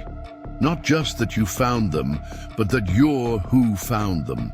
Before Marcus could formulate a response to this unexpected statement, Sarah was heading back to her vehicle. "I'm on this patrol route Mondays, Wednesdays, and Fridays," she called over her shoulder. "Just so you know." Marcus watched her drive away, unsure whether to be annoyed or grateful for the interruption to his routine. The puppies seemed to have no such mixed feelings. Scout was already engaged in a clumsy game of tug-of-war with Sentry over the stuffed duck, the most playful interaction he'd seen between them since their rescue. That night, after another session of medications and dinner, Marcus sat on the floor near the fire instead of in his usual armchair. The puppies, initially surprised by his proximity to their bed, gradually relaxed. Scout was the first to approach, sniffing Marcus's hand, before tentatively placing his head on Marcus's knee. The simple gesture of trust created a strange tightness in Marcus's chest. He gently stroked the puppy's head, careful to keep his movements slow and predictable. Scout's eyes drifted closed in contentment. "You're doing good," Marcus told him quietly. "Both of you." From her position on the bed, Sentry watched this interaction with attentive eyes. She made no move to join them, but neither did she display the anxiety she'd shown previously when her brother ventured away from her side. Progress, Marcus thought again. Small, but significant. As the fire crackled and night settled fully over the mountain, Marcus found himself thinking about Sarah's parting words. "They're lucky that you're who found them." The statement implied something he wasn't sure he believed, that he, specifically, was somehow better equipped for this unexpected responsibility than someone else might have been. Marcus had never considered himself particularly nurturing. His skills lay in other areas: tactical assessment, survival, endurance. The structured environment of military service had suited him precisely because it provided clear objectives and defined parameters for success. Caring for these traumatized puppies offered neither. There was no manual, no commanding officer to provide direction, no clear timeline for completion of the mission. Just day after day of small decisions, patient persistence, and hope that he wasn't making critical mistakes. Yet as Scout's breathing deepened into sleep, his head still trustingly positioned on Marcus's leg, something shifted in Marcus's perception. Perhaps the very qualities that made him uncomfortable with the unpredictable nature of this situation. His patience, attention to detail, and commitment to completing missions regardless of difficulty were exactly what these puppies needed. "One day at a time," he murmured, the phrase as much for himself as for the sleeping puppy. Sentry's ears twitched at the sound of his voice, her eyes meeting his briefly before closing in tentative relaxation. This moment of connection, simple as it was, settled something within Marcus that had been restless since the moment he'd carried the puppies from that clearing. Whatever came next, and he had no illusions that the road ahead would be easy, they would face it together. The following week established a new normal at the cabin. Each day brought small victories, Sentry allowing Marcus to stroke her. Head briefly, Scout learning to sit on command for treats, both puppies gaining weight and strength on their specialized diet. The temporary enclosure proved adequate for their limited explorations, though Marcus began work on a more substantial fence that would eventually encompass a larger portion of the clearing. Dr. Mitchell's vitamin supplements and continued medication regimen accelerated their physical recovery. The neck wounds healed cleanly, leaving pink scars that would eventually be hidden by fur. Scout's side injury closed completely, though the scar would likely remain visible. Sentry's paw improved enough that she no longer favored it when walking, though she still showed caution on uneven terrain. On their 7th day at the cabin, something unexpected happened. Marcus was splitting logs near the edge of the clearing, keeping one eye on the puppies as they dozed in the autumn sunshine. A sudden crack from the forest beyond the tree line caused him to look up sharply, axe poised mid-swing. From the shadows between two massive pines, a familiar shape emerged, the alpha wolf. It stood motionless, yellow eyes fixed not on Marcus, but on the sleeping puppies inside their enclosure. Its powerful body was tense, but not threatening, its posture suggesting curiosity rather than hunting intent. Marcus lowered the axe slowly, careful not to make sudden movements. The wolf's ears flicked toward him at the sound, but its attention remained primarily on the puppies, who were still unaware of its presence. For nearly a minute, the tableau held man and wolf regarding each other across the clearing, the sleeping puppies between them. Then, with deliberate movements, the alpha sat on its haunches, still watching. The posture was almost conversational, as if it had come not to hunt, but to observe. Marcus remained still, processing this unprecedented behavior. Wolves were intelligent, adaptable predators, but they typically avoided human habitations. This one had followed them from the ridge, had tracked them to the cabin, had perhaps been watching for days from the forest's edge. "They're not prey anymore," Marcus said quietly, the words carrying clearly in the still air. "They're under my protection now." The wolf's ears twitched forward at the sound of his voice. Its intelligent eyes shifted from the puppies to Marcus, studying him with an intensity that felt almost evaluative. Then, with the same deliberate grace with which it had appeared, the alpha rose and turned back toward the forest. At the edge of the tree line, it paused, looking once more at Marcus over its shoulder, a glance so human in its calculation that it sent a chill down his spine. Message delivered or received, the wolf disappeared into the shadows, leaving Marcus to wonder about the strange encounter. He had spent enough time in wild places to know that animals sometimes defied expected behaviors, but this felt different, almost like a formal acknowledgement between two territorial beings.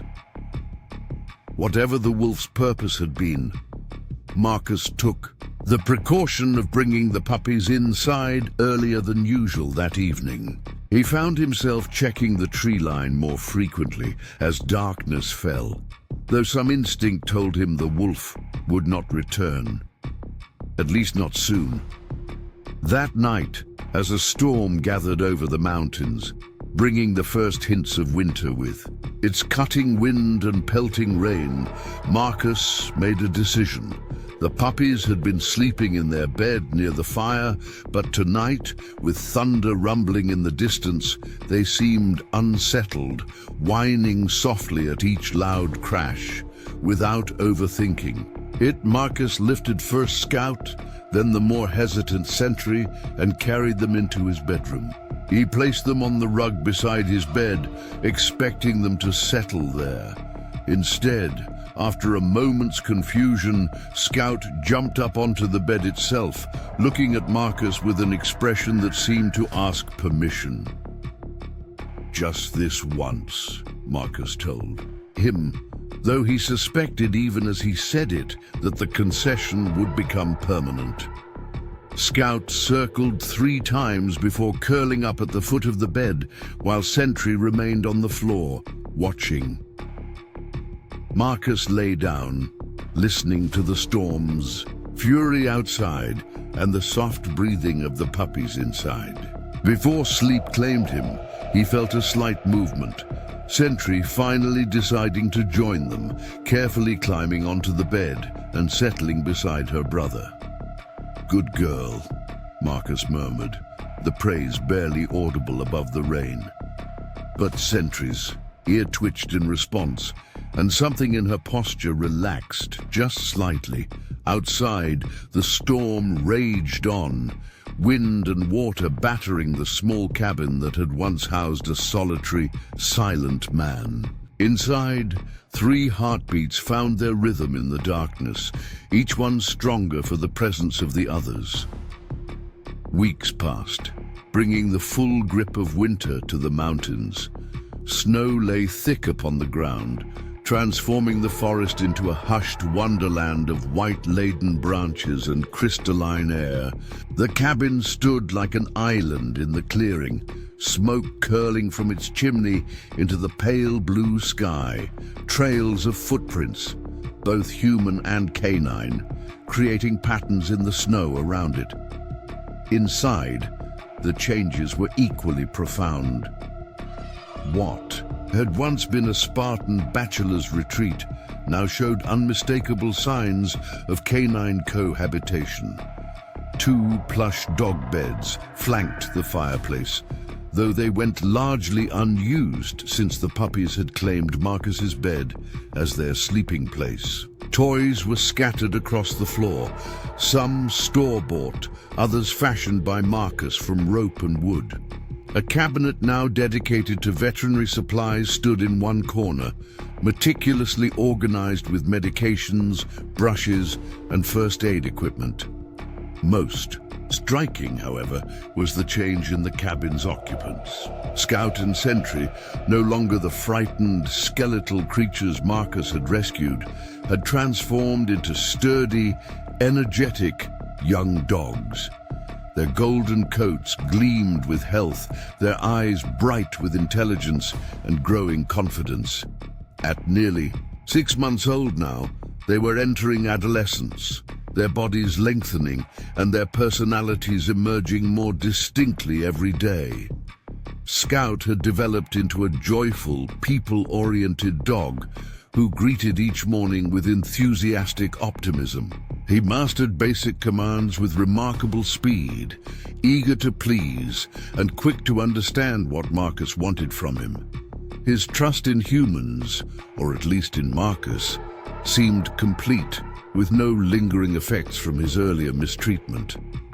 Sentry remained more reserved, watching the world with thoughtful caution before committing to action. Her trust had been harder won, but ran deeper for the effort it had required. She rarely let Marcus out of her sight, preferring to position herself where she could observe both him and any potential approach to the cabin. Her protective instincts were strong, her loyalty absolute once given. The most profound transformation, however, had occurred in Marcus himself. The rigid routine that had once structured his isolated existence had given way to something more flexible, adapted to accommodate the needs and natural rhythms of the dogs.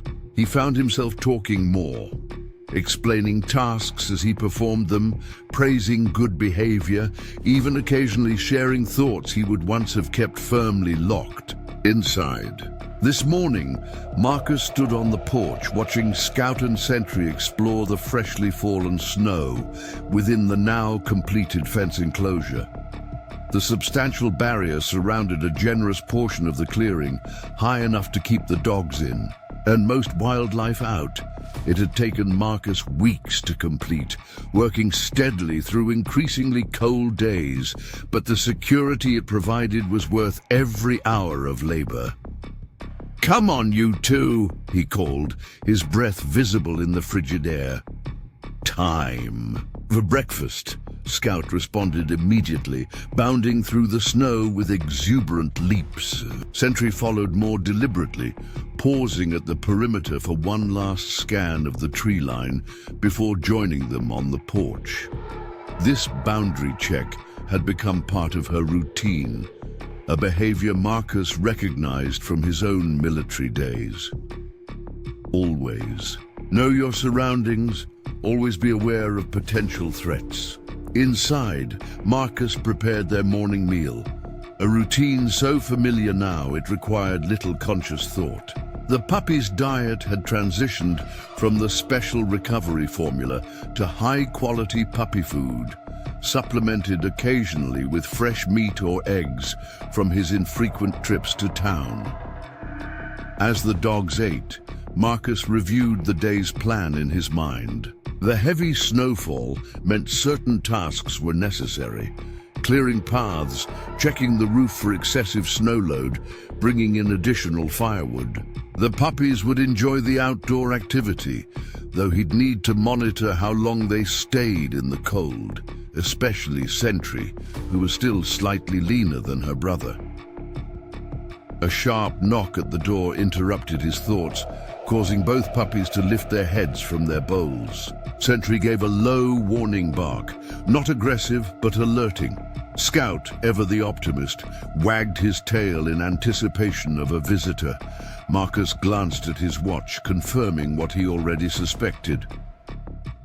Wednesday, 10 a.m. Sarah Collins making a now regular welfare check. Though he'd initially viewed these visits as intrusions, he had gradually come to accept them as part of the new routine.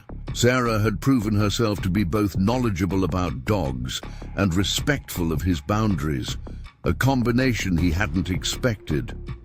Opening the door revealed Sarah stamping snow from her boots, dressed in civilian clothes rather than her uniform. Off duty then, but still making her rounds. "Morning, Blackwood," she greeted, her breath clouding in the cold air. "Quite a storm last night." Marcus nodded, stepping back to allow her entry. "Roads clear?" "Plowed earlier this morning.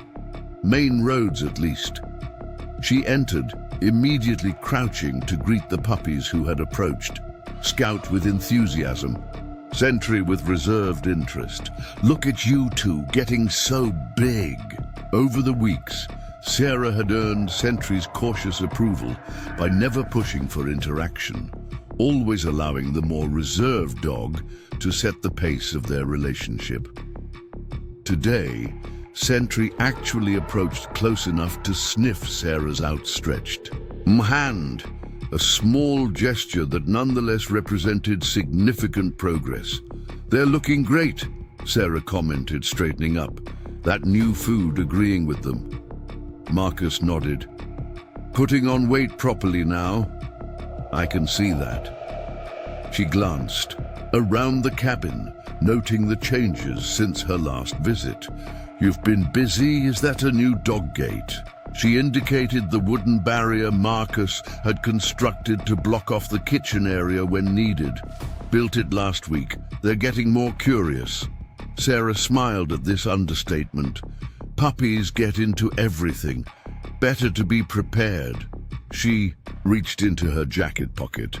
"Speaking of which, I brought something that might help with their training." She produced a small book, Advanced Training Techniques for Working Dogs, and held it out.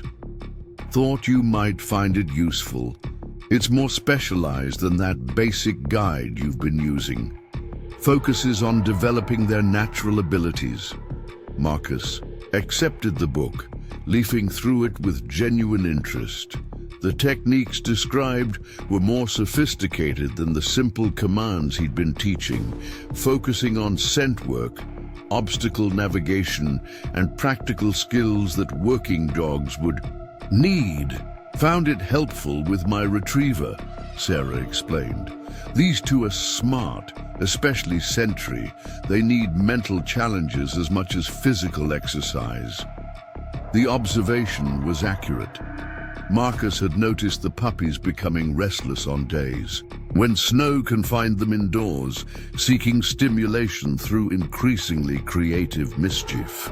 "Thanks," he said, the word coming more easily than it once would have. Sarah nodded, accepting the simple gratitude without making it uncomfortable. That was another thing Marcus had come to appreciate about her. She didn't demand emotional displays or extended conversations. She said what needed saying, offered help when appropriate, and respected his preference for brevity. "Town's organizing a winter festival next month," she mentioned, changing the subject. "Nothing fancy. Bonfire, food, some games for the kids. Thought you might consider bringing the puppies. Good socialization opportunity." The suggestion took Marcus by surprise. He hadn't attended a community event since moving to the mountains. The thought of navigating a crowd, making small talk, exposing the puppies to numerous strangers, all of it triggered the familiar tightening in his chest that preceded anxiety. Sarah seemed to read his expression. "Just putting it out there. They'd be welcome, so would you." She moved toward the door. "Should get going. Got errands to run in Fairfield." Before leaving, she crouched once more to say goodbye to the puppies. Scout pressed against her hand enthusiastically, while Sentry maintained a watchful distance, but without the tension she'd shown during earlier visits. "They're different dogs than they were 2 months ago," Sarah observed, standing. "You've done good work with them." After she left, Marcus found himself considering her invitation despite his initial resistance. Dr. Mitchell had emphasized the importance of socialization during their last checkup visit, explaining that exposure to different people, environments, and situations was crucial for developing well-adjusted adult dogs. "Gotta make sure they're comfortable around more than just me," Marcus told the puppies as he pulled on his jacket. "But we'll start smaller than a town festival." Outside, he began the task of clearing paths through the deep snow. Scout followed, delighted by the flying snow from Marcus's shovel, occasionally leaping to catch particularly large chunks in his mouth. Sentry supervised from the porch for a while before tentatively joining them. her initial wariness of the deep snow giving way to cautious exploration. As Marcus worked, he found himself thinking about how completely these animals had integrated into his life. What had begun as an impulsive rescue during a routine hike had evolved into something he would never have imagined for himself. A daily existence defined not just by his own needs and habits, but by responsibility for two other living beings. The surprising part wasn't the responsibility itself. Military service had prepared him well for duty, for putting others' needs above his own when necessary. What surprised him was how natural it had become, how the puppy's presence had filled spaces in his life he hadn't recognized as empty. His thoughts were interrupted by Scout's sudden alert bark, a different sound from his play barks or greeting woofs. Both puppies were standing rigid, facing the tree line beyond the fence, ears forward and bodies tense. Marcus straightened, instinctively scanning the forest edge. For several seconds he saw nothing unusual, just snow-laden pines and the deeper darkness between them. Then a movement caught his eye. A flicker of grey against white, almost imperceptible if you weren't looking for it. The alpha wolf had returned. Unlike its previous appearance, the wolf didn't fully emerge from the trees this time. It remained half hidden, only its head and shoulders visible as it observed the scene within the fenced yard. Even at this distance, Marcus could see the intelligence in its gaze as it studied the transformed puppies, no longer helpless prey, but growing dogs under human protection. Scout gave another bark, louder this time, stepping slightly in front of his sister in a protective gesture that echoed his behavior during their first encounter with the wolf pack. But there was a crucial difference now. No fear trembled in his stance, only alert awareness and determination. Even more remarkable was Sentry's reaction. Rather than hiding behind her brother, she moved to stand beside him, her posture straight and confident. She made no sound, but her steady gaze locked with the wolf's in a silent communication Marcus couldn't fully interpret. For nearly a minute, this strange tableau held. Domestic dogs and wild wolf regarding each other across the boundary that separated their worlds, with Marcus standing witness to the encounter. Then, with deliberate slowness, the alpha dipped, its head slightly before turning and melting back into the forest.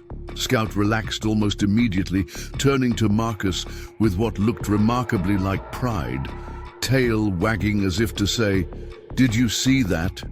We stood our ground." Sentry remained watchful a moment longer before apparently deciding the threat had truly passed. Marcus crouched down to their level, placing a hand on each dog's head. "Good job, both of you," he told them, the praise genuine. "You're not the same frightened puppies I found in that clearing."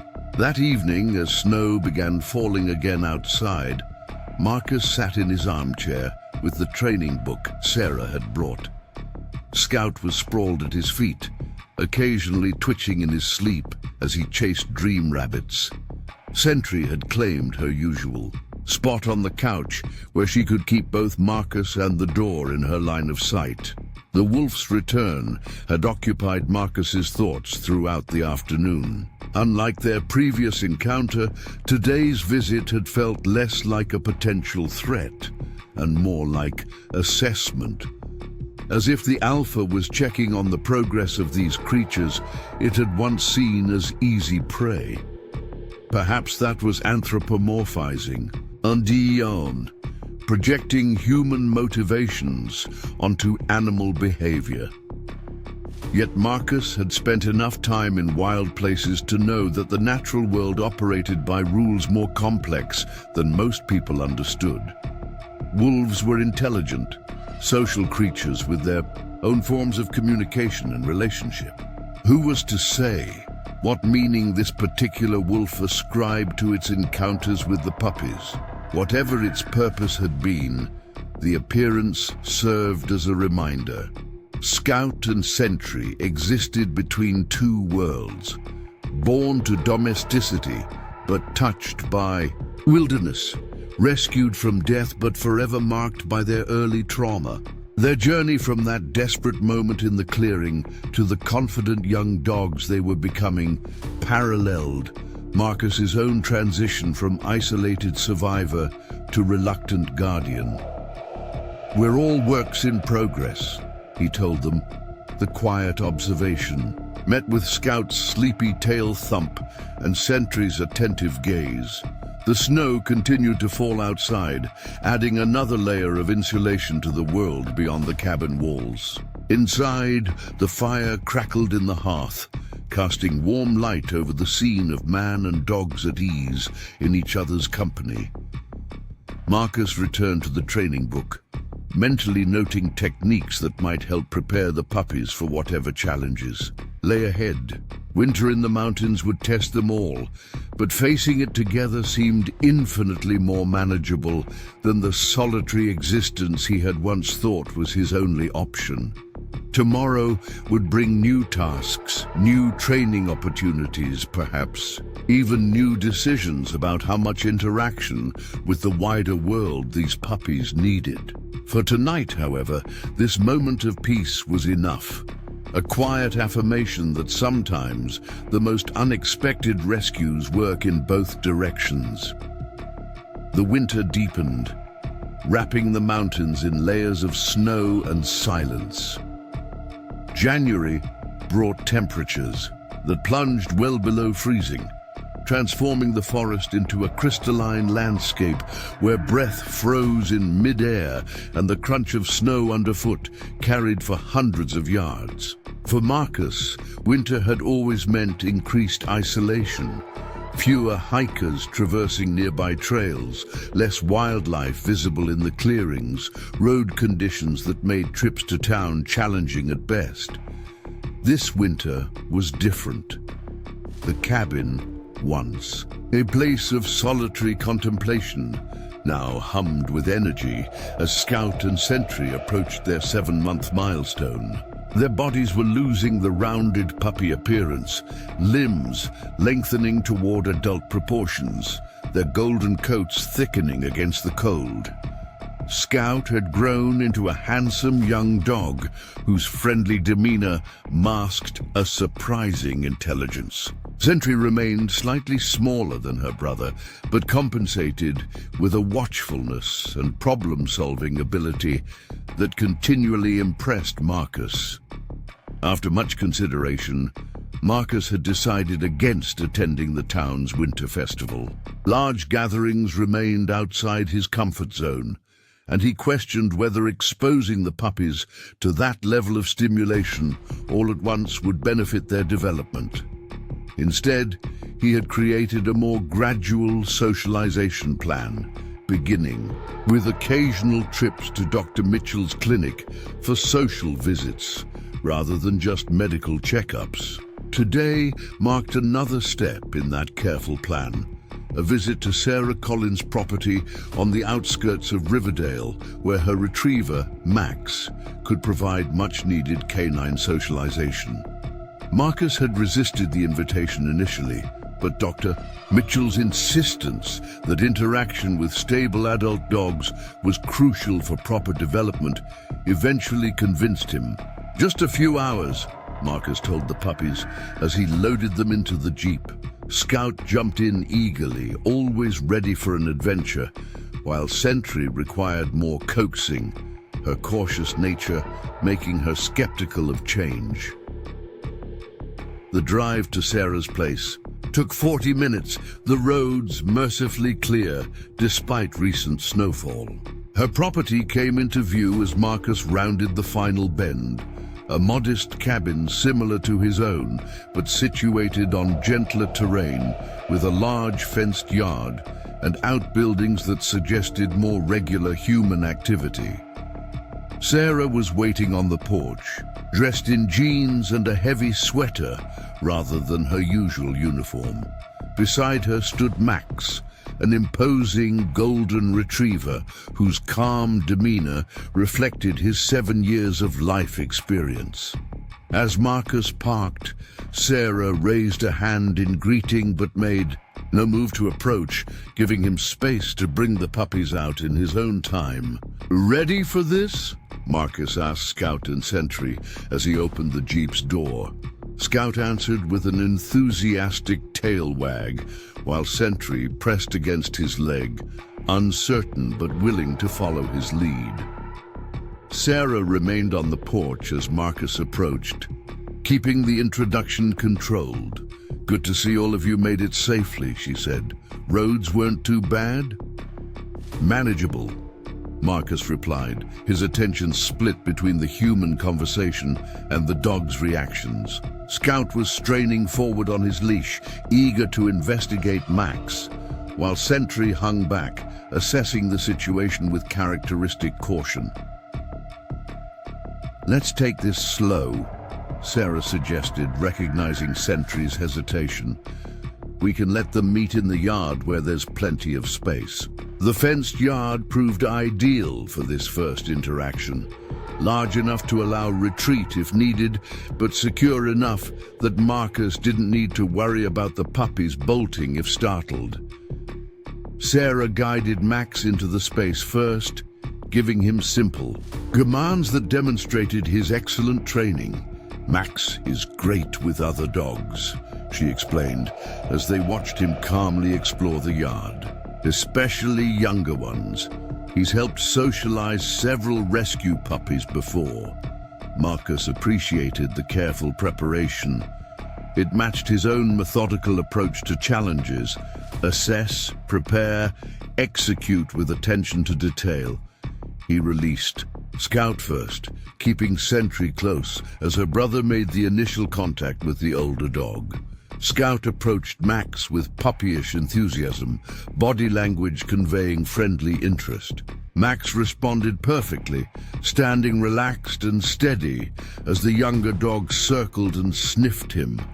When Scout playfully dropped into a bow, Max reciprocated with the patient tolerance of an experienced adult dog interacting with a youngster.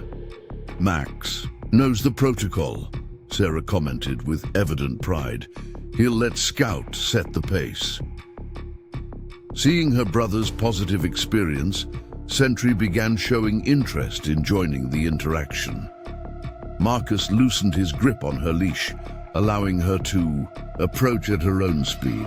She moved forward with deliberate caution, body language respectful as she initiated her investigation of the older dog.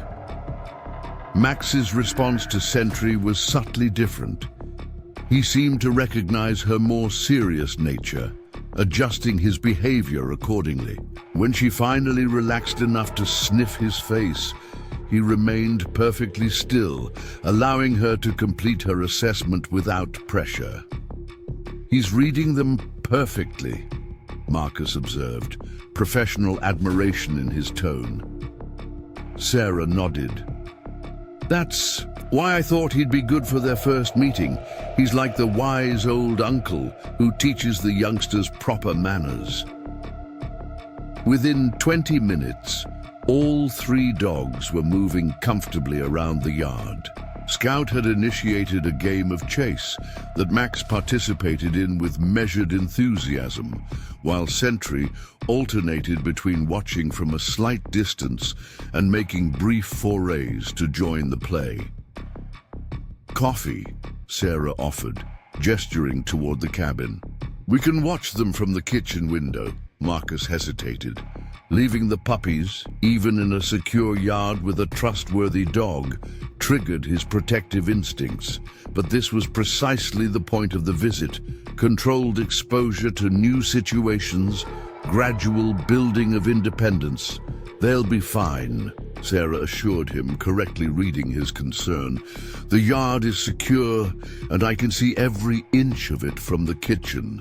Inside, Sarah's cabin revealed a lived-in comfort Marcus's own place lacked. Photos adorned the walls, books filled shelves, and comfortable furniture invited relaxation rather than merely providing functional seating. The kitchen smelled of fresh-baked bread, an unexpectedly domestic touch that contrasted with Sarah's professional persona. "Nice place," Marcus commented, accepting the mug of coffee she offered. "Thanks. Been here about 5 years now." Sarah leaned against the counter, her attention divided between their conversation and the view of the dogs through the window. "Took a while to make it feel like home after moving from Colorado." The personal detail caught Marcus by surprise. In their previous interactions, Sarah had shared little about her life before Riverdale. "Why the move?" She shrugged slightly. "Needed a change after my husband died. He was military too. Army 10th Mountain Division." The information shifted, something in Marcus's perception of her. He had assumed her understanding of his reclusiveness stemmed solely from professional training in handling people with trauma. The revelation that she had personal experience with military life and with loss placed their interactions in a new context. "Thomas loved these mountains," Sarah continued, her tone matter-of-fact rather than seeking sympathy. "We'd talked about retiring here someday. After the IED in Afghanistan, I decided not to wait for someday." Marcus nodded, understanding completely. Many of the men and women he'd served with had someday dreams that never materialized. Life could end in an instant, a reality civilian society often managed to ignore, but that military personnel lived with daily. "The sheriff's department was hiring when I moved here," Sarah added. "With my military police background, it was a natural fit." Through the window, they could see the puppies had settled into a companionable exploration of the yard with Max, their initial excitement giving way to more relaxed interaction. Scout had discovered a ball in the snow and was attempting to engage Max in a game of fetch, while Sentry had found a sunny spot to observe from. "They're doing well," Sarah observed. "Better than I expected, especially Sentry." "She surprises me sometimes," Marcus admitted. "Cautious until she decides something's safe, then fully committed." Sarah smiled. "Reminds me of someone else I know." The comparison wasn't lost on Marcus. He had recognized elements of his own approach to the world in Sentry's behavior. The careful assessment before action, the vigilance that never fully disappeared, even in supposedly safe environments. The loyalty that once earned became unshakable. Their conversation shifted to practical matters, training techniques from the book Sarah had loaned him, preparations for the remainder of winter, upcoming veterinary needs as the puppies matured. Marcus found himself relaxing, marginally, the interaction less uncomfortable than anticipated. Sarah asked questions that demonstrated genuine interest without probing too deeply, shared information that proved helpful without being condescending, and maintained a comfortable balance between conversation and silence. "Been meaning to ask," she said, as they watched the dogs through the window. "Have you seen that wolf again? The one you mentioned before?" The question brought Marcus back to the alpha's most recent appearance at the fence line. "Once more, about 3 weeks ago." "Unusual behavior," Sarah noted. "Wolves typically avoid established human dwellings, especially after being driven away from prey." "This one's different," Marcus replied, surprised to find himself volunteering information. "Seems more curious than hunting. Last time it showed up, the puppies actually stood their ground. No fear, just alertness." Sarah considered this. They've come a long way from those terrified little creatures you found. You've given them confidence, security. They did most of the work themselves, Marcus deflected, uncomfortable with the praise. That's not how healing works, Sarah responded, quietly. They couldn't have done it without the right environment. Trust me, I've seen enough traumatized beings, human and animal, to know the difference. Something in her tone suggested personal knowledge beyond professional experience, but Marcus didn't press. Everyone who lived in these mountains carried private burdens. It was part of the unspoken code of the community to respect those boundaries. Outside, the winter sun was beginning its early descent toward the horizon. The puppies had tired themselves out, now resting near Max in a patch of sunlight, their breath visible in the cold air. Should head back before dark, Marcus said, placing his empty mug on the counter. Sarah nodded.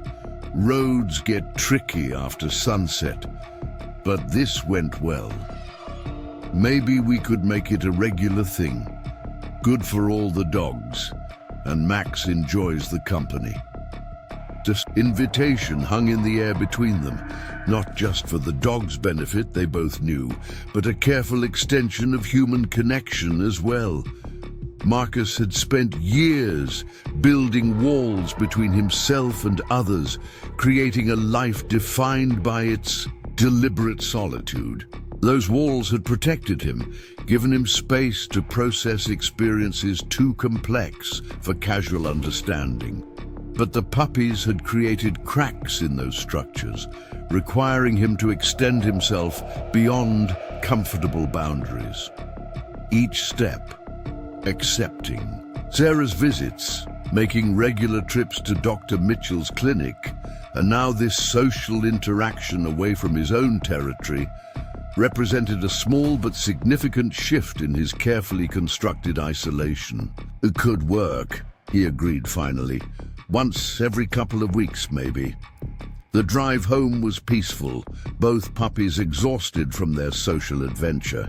Scout dozed in the back seat, while Sentry maintained her usual vigilance, though her frequent yawns betrayed her fatigue. Marcus found himself unusually reflective, Sarah's comment about healing echoing in his thoughts. When he had first brought the puppies home, his focus had been entirely on their physical recovery. Treating wounds, providing nutrition, ensuring safety. The psychological healing had emerged as a secondary concern, one he approached with the same methodical attention he gave to practical problems. Yet somewhere along the way, their recovery had become intertwined with something less tangible. In his own life, the cabin appeared through the trees as Marcus navigated the final stretch of road, smoke from the morning's banked fire still rising faintly from the chimney. Home. The word carried different weight now than it had 3 months ago. No longer simply shelter or retreat, the cabin had transformed into a space of shared existence and mutual dependency. Inside, the evening routine unfolded with practiced efficiency. Food for the puppies, fresh water, medications now reduced to simple preventatives rather than the intensive regimen of their early days. Marcus prepared his own simple dinner. Portion sizes automatically increased from his bachelor meals to account for the scraps that would inevitably find their way to eager canine mouths. Later, as a heavy snow began falling outside, Marcus sat at his table reviewing his calendar. Dr. Mitchell had scheduled the puppies' spay and neuter procedures for the following month. Another milestone in their journey from rescued wildlife to domestic companions. The procedures would require overnight stays at the clinic, the first night they would spend away from him since their rescue. The thought created an unexpected tightness in Marcus's chest. He had grown accustomed to their presence, Scouts, enthusiastic morning greetings, sentries' watchful companionship, the rhythm of their breathing as they slept beside his bed. Their temporary absence would make the cabin feel emptier than it had before they came. "Getting soft," he muttered to himself, but there was no real criticism in the observation. Scout, hearing his voice, lifted his head from his comfortable position by the fire and thumped his tail questioningly. Sentry, ever alert, was already watching Marcus, reading his mood with that uncanny perception she had developed. "Just thinking," he told them, a habit of verbal communication that had once felt foolish but now seemed natural, about how quiet it's going to be around here when you two have your surgeries. Scout responded by rising and padding over to place his head on Marcus's knee, a gesture of affection that had become his signature move. Sentry followed, not making physical contact but positioning herself nearby, her steady presence its own form of connection. Outside, the snow continued to fall, adding another layer to the white blanket that separated their small family from the wider world. For now, that separation felt like protection rather than isolation. A breathing space where healing could continue at its own pace, unforced and unhurried. Tomorrow would bring its own challenges. For tonight, the simple companionship of beings who had chosen to trust each other despite every reason not to was enough. Winter had transformed the mountain, blanketing the forest in pristine white. Inside Marcus's cabin, what was once a solitary refuge now pulsed with life. Scout and Sentry had grown from terrified, malnourished puppies into healthy young dogs, their golden coats gleaming in the firelight. One crisp morning, as Marcus cleared paths through the snow, with Scout bounding joyfully around him and Sentry supervising from the porch, a familiar alert bark froze them all. Both puppies stood rigid, facing the tree line beyond the fence Marcus had built. There, half hidden among snow-laden pines, stood the alpha wolf. Unlike their first encounter, it made no threatening moves. It simply watched, yellow eyes intelligent and assessing, as if checking on the transformation of these creatures it had once hunted. Most remarkable was the puppy's response. Scout stepped protectively forward, but with confidence rather than fear. Sentry, instead of hiding, stood alongside her brother, her steady gaze meeting the wolf's in silent communication. For nearly a minute, this strange tableau held, domestic and wild, regarding each other across worlds. Then, with deliberate slowness, the alpha dipped its head before disappearing into the forest. That evening, as snow fell softly outside, Deputy Sarah Collins arrived for her weekly visit. She no longer needed to knock. Scout's joyful greeting announced her arrival before her boots hit the porch. "They've come so far," she observed, watching Sentry actually approach for a gentle pat. "Almost hard to believe they're the same scared creatures you found." Marcus nodded, accepting the observation without comment. Words had never been his strength, but actions, the fence he'd built, the hours of patient training, the complete restructuring of his solitary life, spoke volumes. "Town's winter festival is next weekend," Sarah mentioned casually. "Good chance for them to meet other dogs, people too." Months ago, Marcus would have dismissed the suggestion immediately. Now, watching the confident young dogs his actions had helped create, he found himself considering it. "Might stop by," he said finally. Sarah's surprised smile was quickly masked, but Marcus caught it. "They'd enjoy it," she replied simply. After she left, Marcus sat before the fire, Scout sprawled at his feet, while Sentry maintained her watchful position on the couch. The wolf's return occupied his thoughts. That silent moment of acknowledgement, felt significant, wild recognizing domesticated, predator acknowledging that these creatures were no longer prey. Full circle, Marcus murmured. The puppies, no young dogs now, had traveled from helpless victims to confident survivors. Their journey mirrored his own transition from isolated veteran to connected guardian.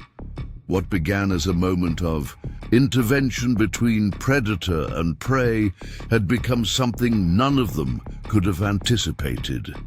A rescue that worked in both directions. Outside, the alpha wolf stood once more at the forest's edge, watching the warm light spilling from cabin windows before turning to rejoin its pack.